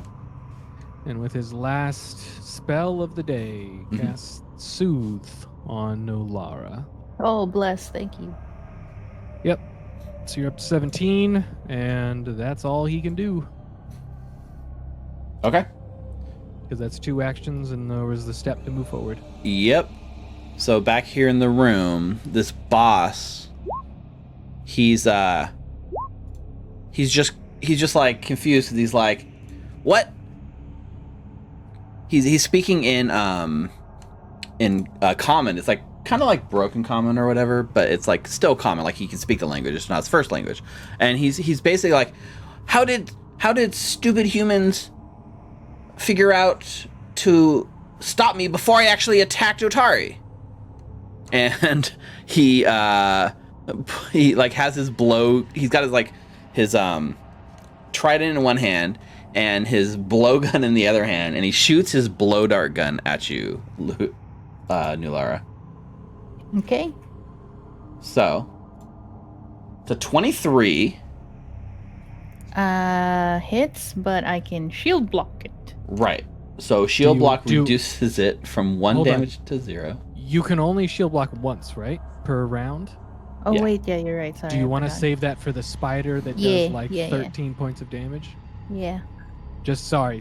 I know it's your character, but I'm just like, you No, need no, to no, be no. alive. It's okay. It's only 1 point of damage. Okay, so 1 point of damage, and as it like hits you in the neck, you feel like some kind of poison or something leeching in you. So can you make a fortitude saving throw? Oh, yep. See, I knew there was something else.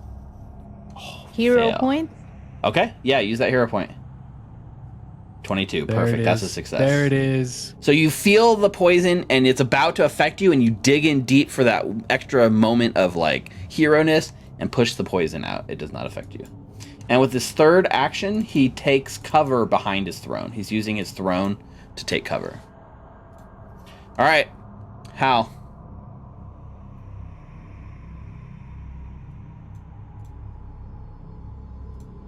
You there, Rick? You muted?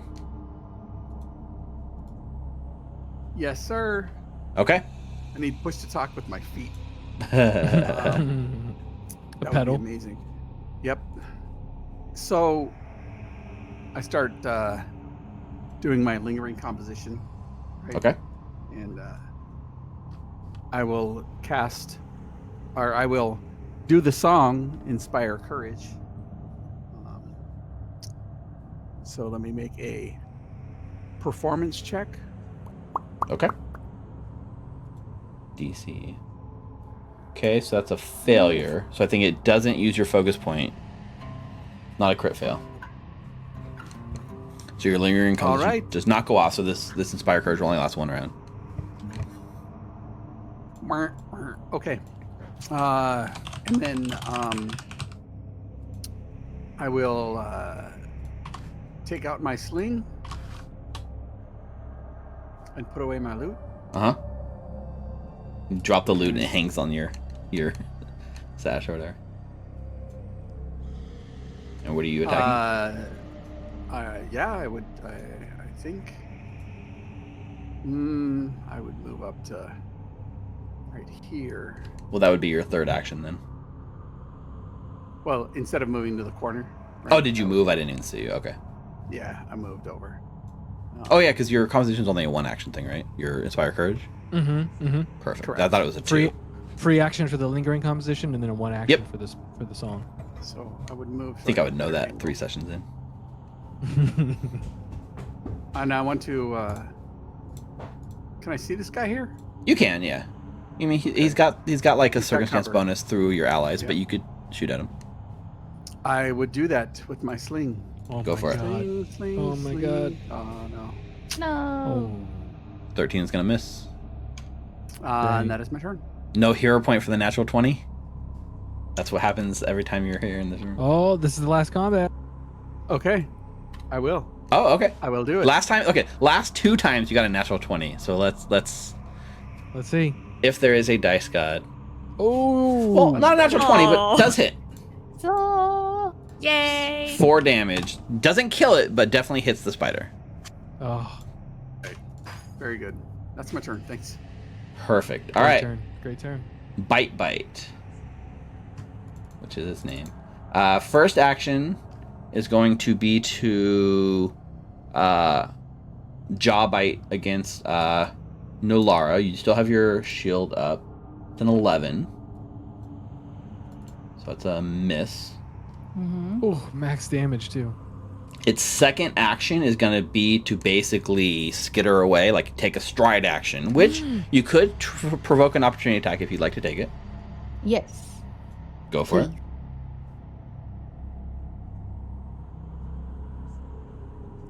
17, actually 18, right? Because with the Inspire Courage, 18 hits. Yes. For 9 10 damage. damage. Oh, 10 10 damage. Which it would Technically, have been once you have done, 5 damage. it would have been 5 damage from Hal. Still would have been up. So yeah, so 10 damage from Nulara. The creature goes to run away into like the shadowy corners of the room, and you cut through, and the whole spider just drops dead. Hell yeah. Yeah. Yeah! Bite is no more. Yes. Queen. All right, and that brings your turn, Nulara. It looked like it was going to run for the corners of the room and hide, and you did not allow it to do that. That also makes the boss very upset. Okay. So now I'm just gonna come in. I'm gonna stride right over here. Bring it. Step. Step. It's 2 squares. Oh wait, no, you're right. But isn't this Your a first wall? your first one's is okay. Your first diagonal doesn't cost more than 5 feet, so you can step It's every diagonally. other diagonal. Cool. It's every other diagonal. You are allowed to step diagonally. Attacking. Yeah, attacking it. Go for it. Oh, what the fuck? 17. 17 hits. For 18. 9 damage. 10 damage. No, it's +1, right? Oh Yeah. wait, I attacked it. I rolled twice. Okay, 18. She- Yeah, Oh, 10. good point. The first one. Okay, so yeah, because you actually rolled twice. The first one's an 18 to hit, right? Mm-hmm. Or that was against 10 the damage. spider that ran away, right? Oh, was it? Oh, right, Oh. right. So the second That's one, it was a 17 to hit for 9 damage, which Uh-huh. bloodies this creature badly, but does not finish it off. Ooh, he's the one with the sword. Yeah. Raising my shield. Okay, and you're raising your shield. Perfect. Aurelia. Move forward. Okay. Withdraw a bottle of lesser bottle lightning Okay. and target Ooh. this guy. What is that? Ooh. Aurora just has a bunch of bombs. Do you still have your hero point? Yes, sir. So it's just like another bomb that you throw. Okay, so Yep. that you throw it and it's Hero point. Yes, do it. Come on, you gotta hit something with these bombs. I want to see it. Yes. Yes! A critical hit. Big, but So still. that's 6 points of because you rolled a 3 earlier. And there's splash damage too. Yeah, so it's a Yeah. crit on the first one. So it says 1d6. You rolled a 3, so it's 6 points of electrical damage. Wait, did it get a save? Mm-mm. Nope, Probably not, right? automatic, Because it's an damage. attack roll, right? Okay. Mm-hmm. So 6 points of lightning damage on that guy, right? And then it splashes for an additional 1 to everything within 5 feet of him, including himself, right? Yep. So the lightning crackles in the dark, like kind of room, the dim lit room.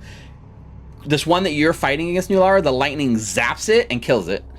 Oh yes. Yes, my gosh, Aurelia has been saving my life. For He takes Aurelia's another forever. point of lightning damage from the splash himself, and he has. Is this dude persistent? Doesn't No, look not like this it. one. Got it. Okay, so yeah, this one in front of you drops dead. The one that you blasted, he's like comically like turning into like skeleton as he like stands there and jiggles like in the middle of the room.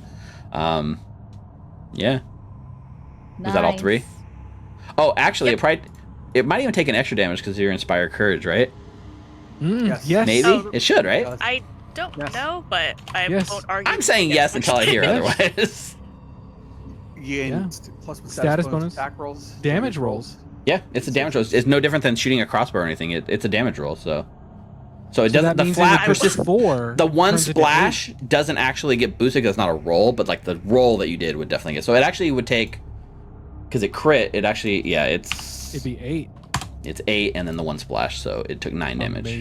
Amazing. Nice. Aurelia is such a badass. That was pretty awesome. No, she's so Stapling us cool. closed and throwing And that electric was all bombs. 3 actions, right?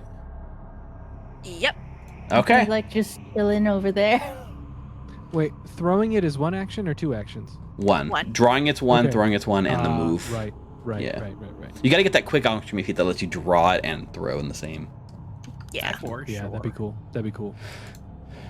All right, so this one here is like really, like, he's like getting zapped, and he's like breathing heavily, and he's like, he looks back at his boss, who's like cowering behind the throne, and then like looks back with a renewed sort of vengeance, uses an action to draw his short sword, charges right at you, Aurelia.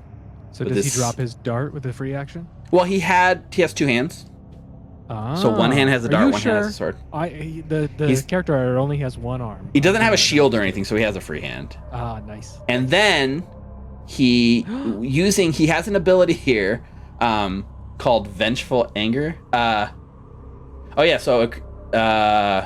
So he's not leaving a square that you threaten. He's not using a manipulate action or a move action or a ranged attack. So I don't think attacking your ally triggers your opportunity attack. No. Yeah, it's not like Sentinel. It's not quite Sentinel. He does have an ability. He looks really, really angry at you, Aurelia. Like you sense a deep, like, vengeance in his eyes as he makes his attack. Do it, coward. Oh, that's an 8. Yes. I think you just Alright. close the door a bit and like block the strike with your door. Just like shield. move out of the way, and he hits Yeah. the doorway. This is like Aurelia's intro line. Mhm.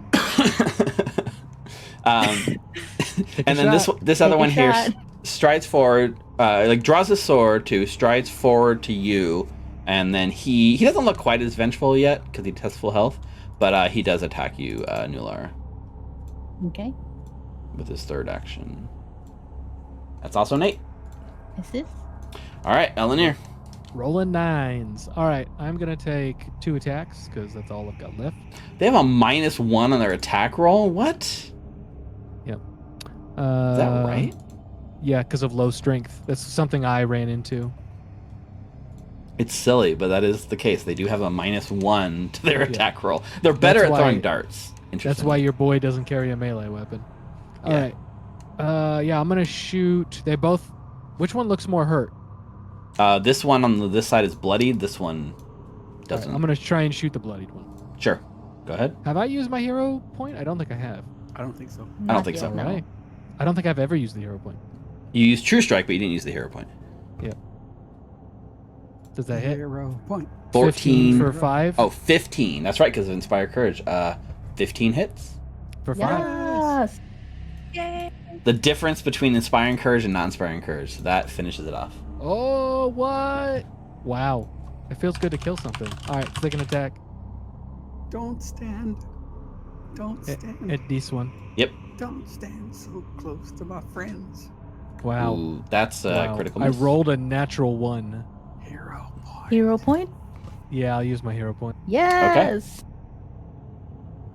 Marking it off. Oh, you know what? I am not going to mark it off because I'll have it next time.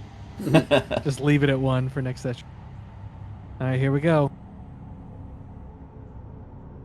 Oh, not much better. Mhm. 11 for 4. Yeah, 11 misses. All right. Man, It I just- can't roll above just- a 10. Skitters out of the way at the last Thank second. Gotta change your color. Oh, yeah, Right, it's no definitely higher? my color. Yep. So that's 2 actions. You still have a third action. It's Um, true. It helps.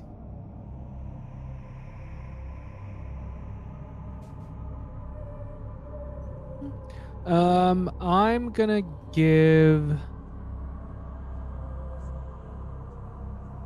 Oh, you know what? Shield, in case someone throws a dart at me or something. Perfect. That's my turn. All right, boss man.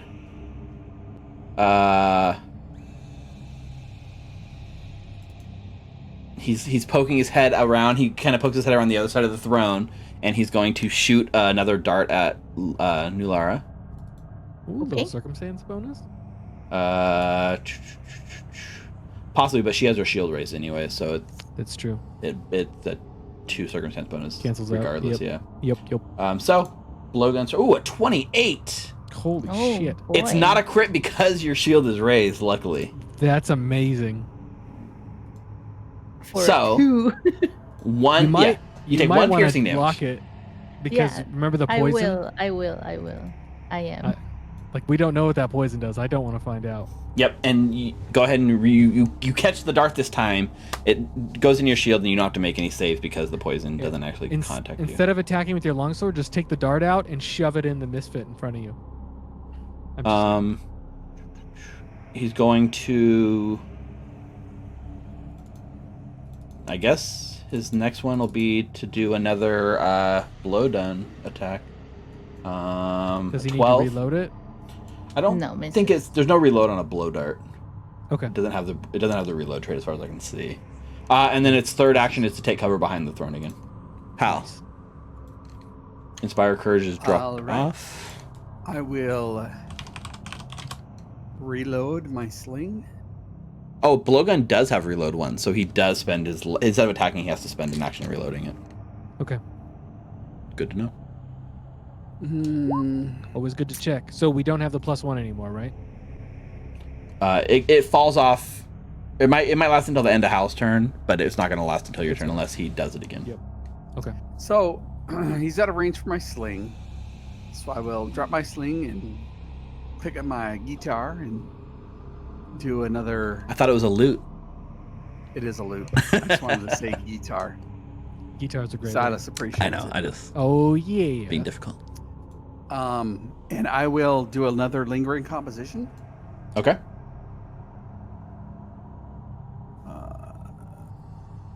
That's a success. And I will do Inspire Courage one more time. Perfect. And so now it lasts for 3 turns, right? 3 more Dang. turns. Yep. Very cool. And I will cast Shield. Okay. Nice. Nulara. That is. It's actually a cool idea from Elenir, so I'm gonna pull out the dart and stick it on the neck of this Miss Kiff. Okay, make a attack roll with the dart. I deleted it. Can I do dagger instead? It's probably the same bonus. Yeah. Yeah. Ooh, 22? 22 hits. 1, and he has to make a fortitude save. make a Technically, save. I'm going to allow you to add your strength bonus to this because you're stabbing it instead of throwing it, right? Nice. And you get a +1. Because So it's actually 2. inspired. What's your strength bonus? +4? Yes. So it's actually 6 points of damage. Dang. Plus he's got to make that save. Yeah. And now he's gotta fortitude make- save. Now he's going to make a fortitude save. I love this. Save fortitude. This is when Pathfinder. I was gonna say D&D. This is when Pathfinder gets good. When the DM lets you pull a dart out of Yeah. your shield and shove it in somebody's face. The only downside of this, right, is you have to have a free hand to do this, so you'd have to like put your sword away, right? Unless you have a drop it. third hand. Drop it and pick it up. You could drop it and pick it back up. That's fine. Where is his fortitude? Oh, here it is. Oh, he's not very good at that. Yeah, he critically fails his fortitude save. What happens to him? He melts like in Raiders of the Lost Ark. Well, let's check. He right now you're looking at him. He looks very sick. Oh, sickened. Nice. Okay, He so looks like that's- he might take some damage on his turn. Okay, so that's 2 actions, yeah? Yes. Interact with the dart, stab him, and you still have 1 more action. Okay, I'm going to raise my shield. Okay. Just pick up my sword later. Smart. Yep. Smart. All right, Aurelia. Could I? Nah, I'm just going to use my crossbow to shoot at this guy and hope that it finishes him off. Go for it. 23 for 1 whole damage. 2 whole because of Inspire damage. Courage. Dang, on a damage. 1d8? Rough. Okay. Hits. Still alive. Oh, Uh, if you rolled a... Oh, whoa. Never mind. Sorry. And then I'll just crossbow attack, load and attack again. Yep. 15? 16 technically. 15. For 3 points of damage. That's enough to finish it off. Nice. So yeah, you're watching, man. you're staring at him, and you're waiting to see like what this poison's gonna do to him, and then the crossbow bolt just like comes right through and like takes him out. Aurelia is so badass. Mm-hmm. Look at... She rolled another night. Brianna always rolls 19s. It's a 19 or it's like a 2. Yep. It's like swinging. Those are the Sweet. 2. That's all 3 actions, right? There are no Mifflets left. Elenir. Elenir is going to... If I take a step,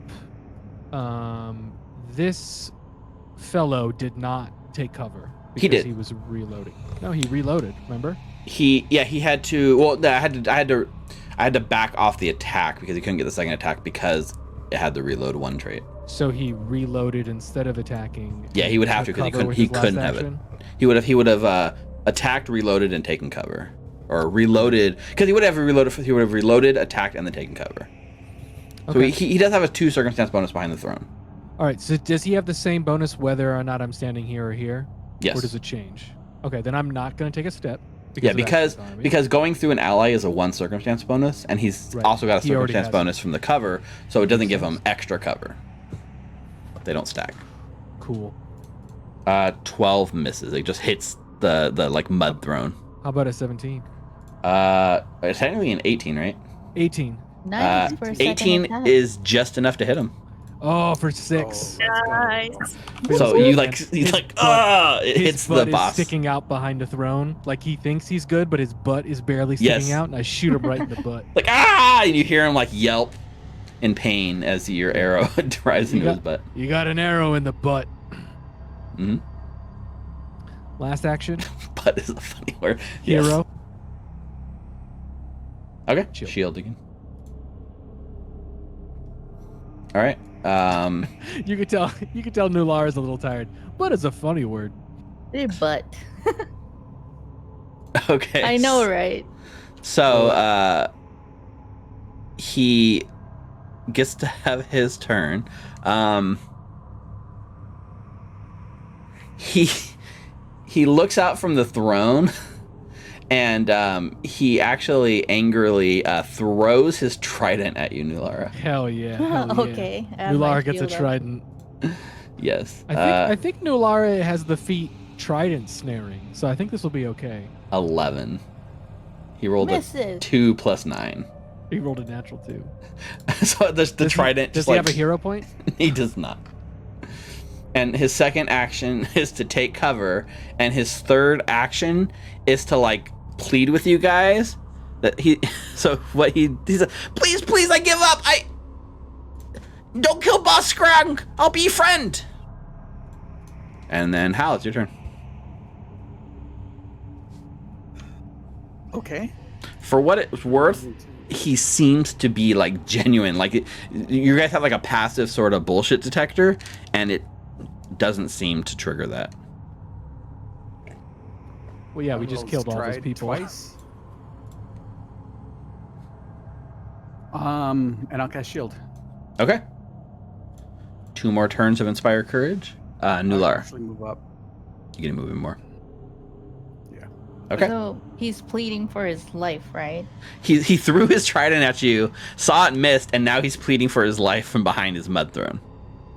Okay, I'm for one action, I'm gonna pick up the trident, and then Okay. I'm gonna saunter over here Hell yeah. intimidatingly. Mm-hmm.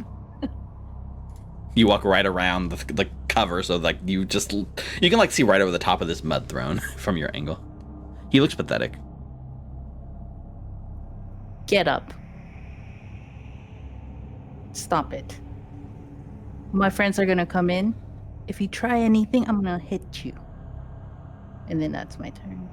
Okay. Aurelia. Walking forward.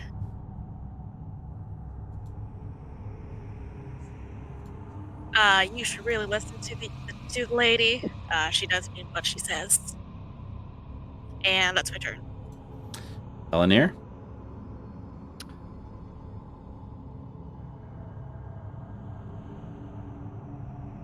I think you're muted. No, I'm moving so he doesn't get cover. Does he have cover from here? From behind his throne, he would probably still have his partial cover. All right, He did it was take one cover. action. It was one action to get here because I have 30 feet of movement, unlike these wee humans, and they're so cute and young. And then I'm gonna ready a bow attack because it Got takes the- 2 actions to ready, Yep, you got that string pulled back and like holding Yep. it trained on. and just ready. So if he does something threatening, if he moves out to attack, if he says something I don't like, I'm gonna attack. I know that's a lot of triggers, but they all Sure, do. yeah, I get it though. Like any little thing's gonna set him off. And so he, like his cowering, he like literally like there's like a terrible smell, and as he like stands up, you can see he's left like a pile of that gray sort of stuff you saw when you first came in this room I in knew the that in the was thing. poop. Just left a pile of this stuff right under him, and he's quivering, and he's being very passively, and he's given up. Do So you he know says- anything about the Gauntlight? The lighthouse, the what light, light? the tower, Oh, the tall thing. tall thing. Oh no. Do He not looks go at there. Nulara and he goes, "They don't. His common's not that good." And I switched to undercommon. Does he speak undercommon? He does. All right, so I switched to undercommon and I start asking him questions about the fort, about dangers around here, if there's any enemies, any places where they've got hidden treasure. Basically, give me a reason to not kill you, because I don't let the bow lose its tension. I keep it pointed at him. Sure. Make a coercion check, or what would that be? Like a Coercion. intimidation. Society. If I'm trying to convince him to do something, it's society. Yeah, it's in a threatening way, right? So there's different. Yeah. So it'd be. Mm, I think coerce maybe. is like an actual thing you can do, right? That was called. yeah. There is an intimidate, but I wouldn't. So I would. If you're pulling your bow back, it sounds like you're trying to be intimidating. cool, let's do a -1. Let's do it. That's 14. enough from this guy. You've got him on the back foot. So he says, "All right, I'll tell you. Boss knows everything. I've lived here for a month. That's such a long time. It's very long." He's like, first of all, I can draw you a map. Do you have paper perchance? So I could draw it in the sand here. And he looks down, and you can see that there's like a pile of like sand and like stones in front of him, and he's getting ready to like kind of go over and kick it over with his foot to like erase it so he can draw something for you.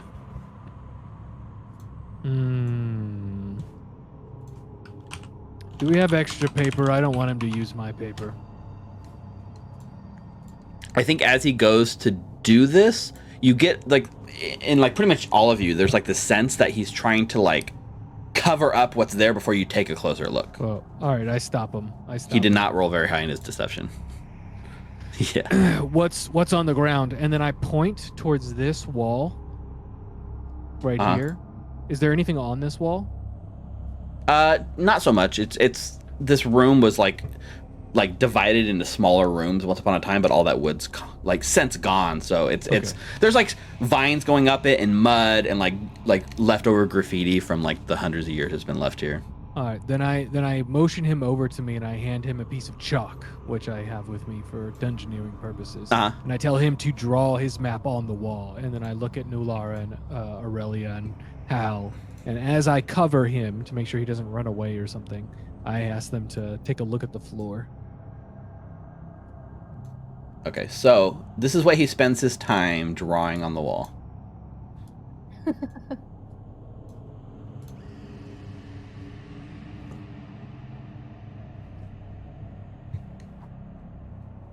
Swamp dragon, Buzzy Yuz, Boogie, Buzzy Buzz. Ghost, Scorpions. This is kind of like a rudimentary drawing of the area we're in. Stay out Yes. is the lighthouse. Yep. Scorpion It's my is the area we're house. going into.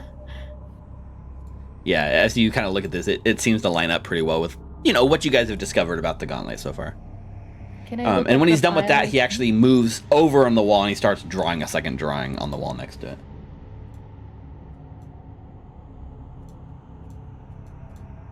He explains to you that this is they used to live underneath, and this is where they lived before they were forced up by the stupid mushroom people. Sorry, what were you saying, Swamp Nina? dragon. Nice.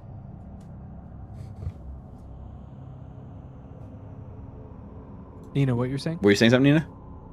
I wanted to look at the pile to see what he was trying to cover up. Oh yeah, for If I sure. can. Yeah, as you're taking a look and you're kind of like trying to say, it looks like it's kind of hard to make out. It's just like pile of stands and stones and stuff. But can you make a let me see. Can you make a society check for me? Oh, can I make one too? Finally. That's what I'm good at. Can I make one? It's a 9. So you look at it. You're having a hard time understanding it. You could call someone over for help, perchance. There's something over here. I don't understand it. Okay. Yeah. As you take a look, Eleanor, you come over and take a look. This is very crudely made, but it's like a 3D map of Otari. Oh shit. That's not good. It's So like I guess he really wanted to attack Otari. right. Yeah. It does look like a thing of Otari. It looks like he's almost like mapping out the town. As he's drawing, Eleanor walks over and says, "Where did you get this information? Who told you to attack the city?" What? No bus, no attack. No, he's not speaking to comment. He's like, I'm not attacking the city. Or just, you know what? We're just living here. We fought and won against the kobolds, and now this is our home. I don't want to go to Otari. What's Otari? When But, we like, clearly opened the bullshit. door, yeah, you said, and that's how I'm gonna call it bullshit. When we opened the door, you He said, "How did. did they know we were gonna attack Atari?" He's like, all right, fine. We were gonna attack Atari, but I won't because you're so strong. I promise. I'll leave it alone. Why? Because you'll kill me if I don't. No, why were you gonna attack the city? Oh, I mean,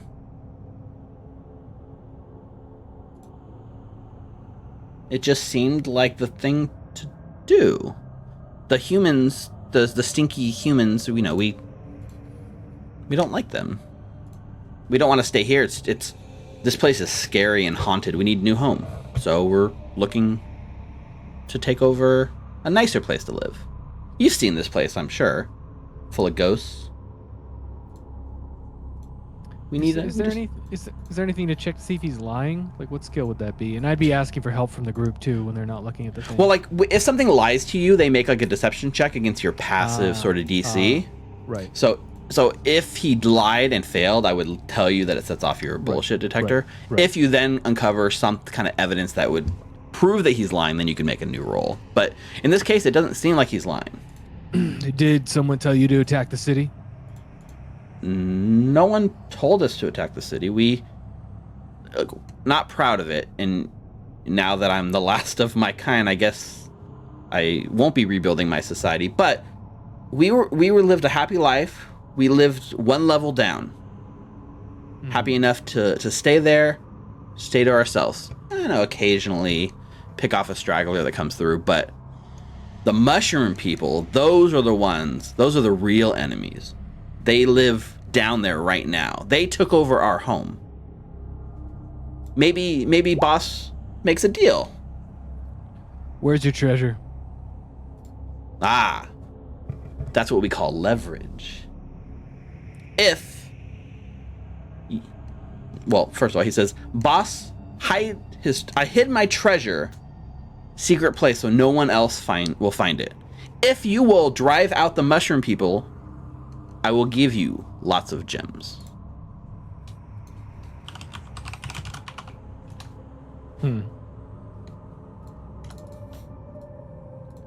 Special weapons? Just gems? Only gems?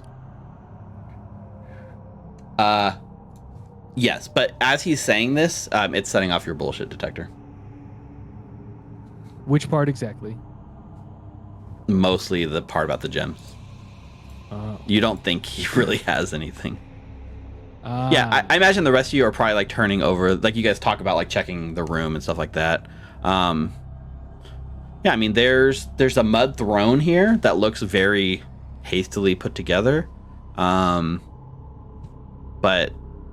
other than like the crown he's wearing and his trident, there doesn't actually appear to be any sort of like treasure in this room. What other language does everybody know? Like we would have talked about this before. Just common for me. Undercommon. Undercommon. Okay, so Nurara is the only one who doesn't understand this conversation. Yeah, this is all foreign to me. Yeah. So what he tells you, Eleanor, he says, look, this map, I can help you get to the mushroom people. And then when they're gone, I can go back home and I promise I'll leave Otari alone.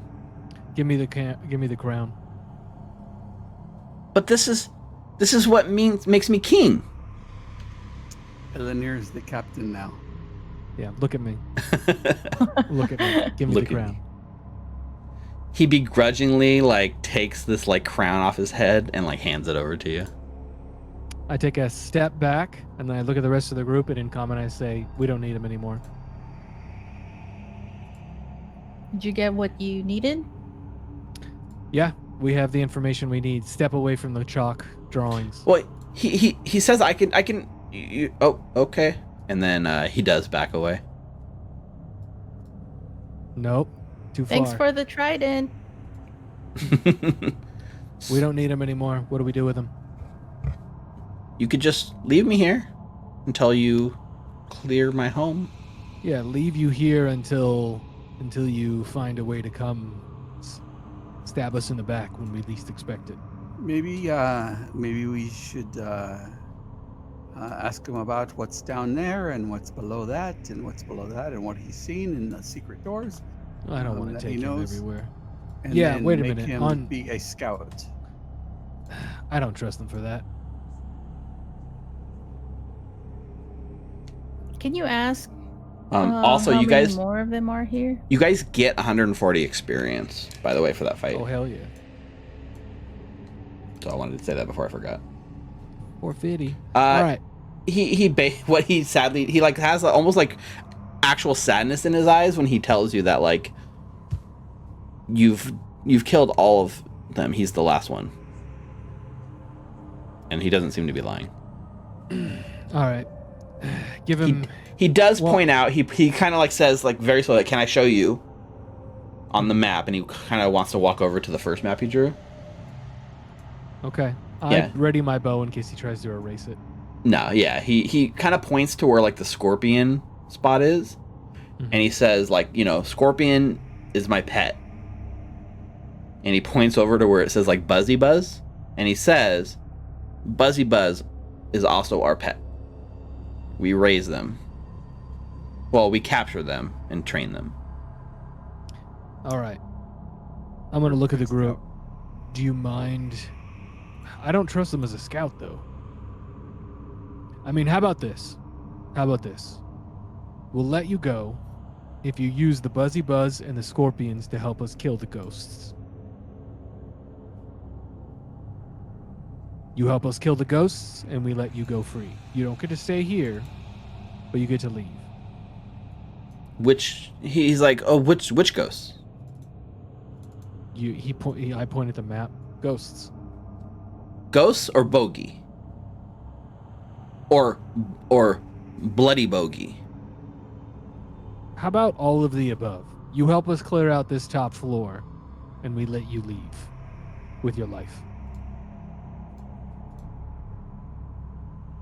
He gives like a nod, and he goes to put his hand out to like shake on it. He says, "Deal, but I get my crown back."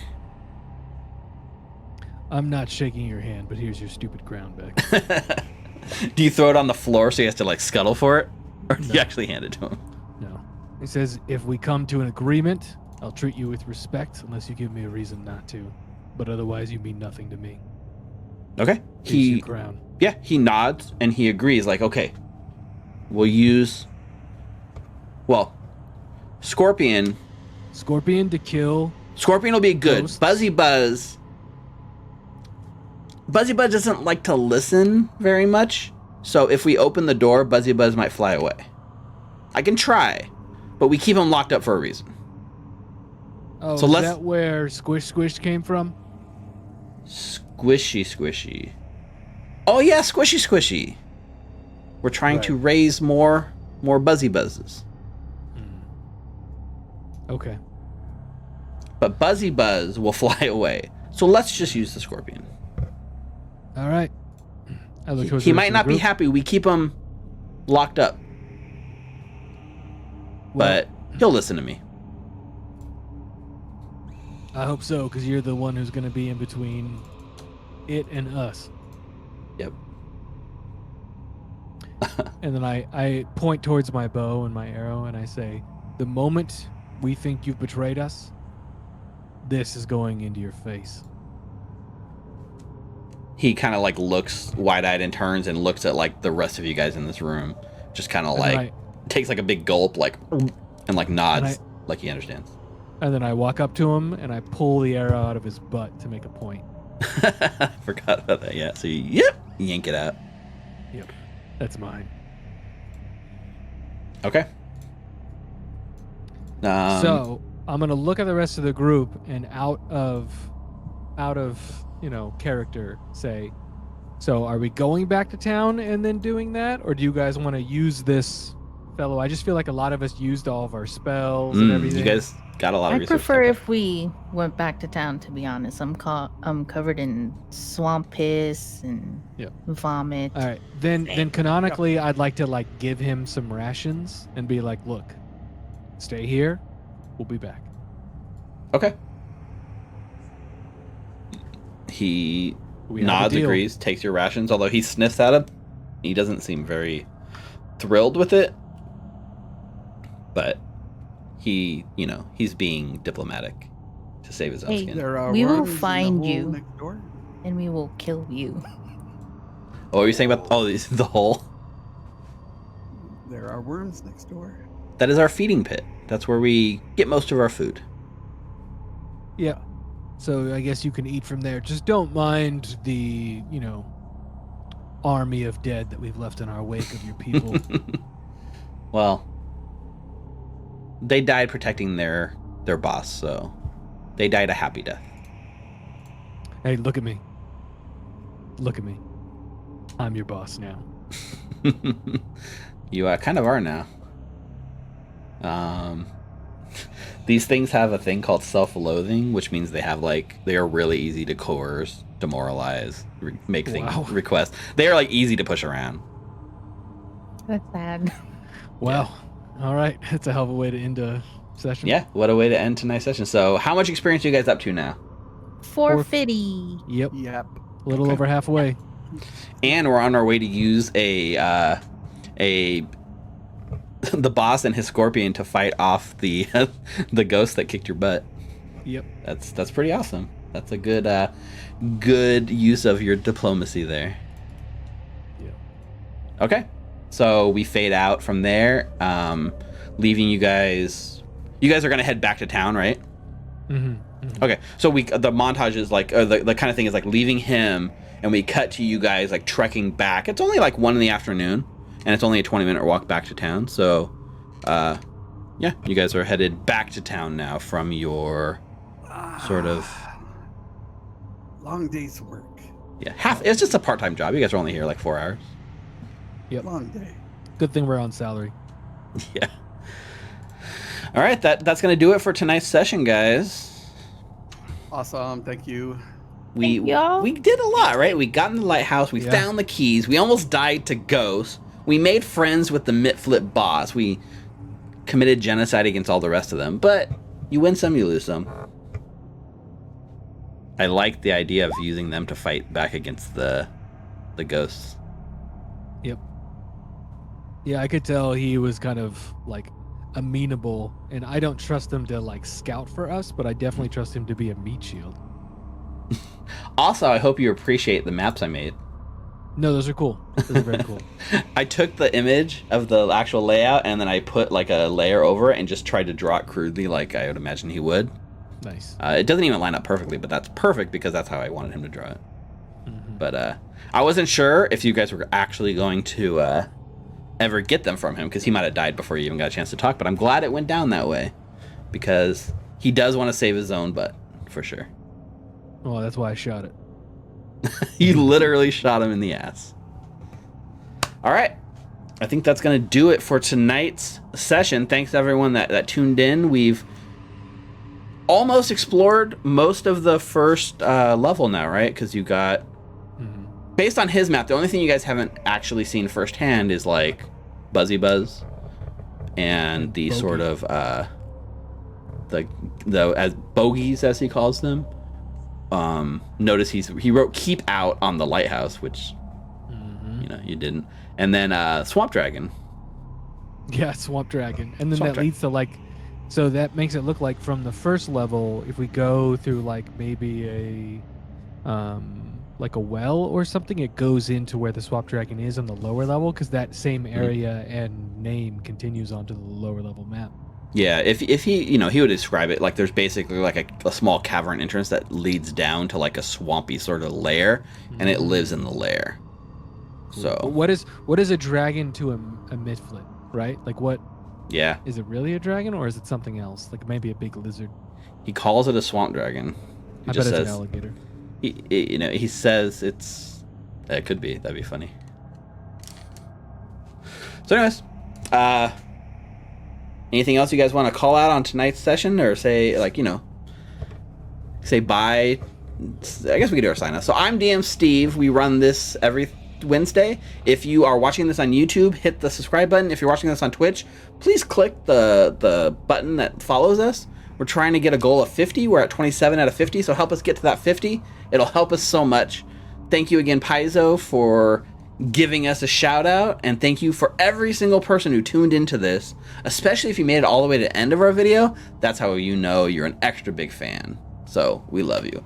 And a big special thank you again to Ronald, who was in chat with some rules clarifications, and we kind of broke his brain talking about the shield interaction as well. He wasn't sure. He was very adamant that it breaks, and then he doubled back and said he wasn't sure. It was interesting.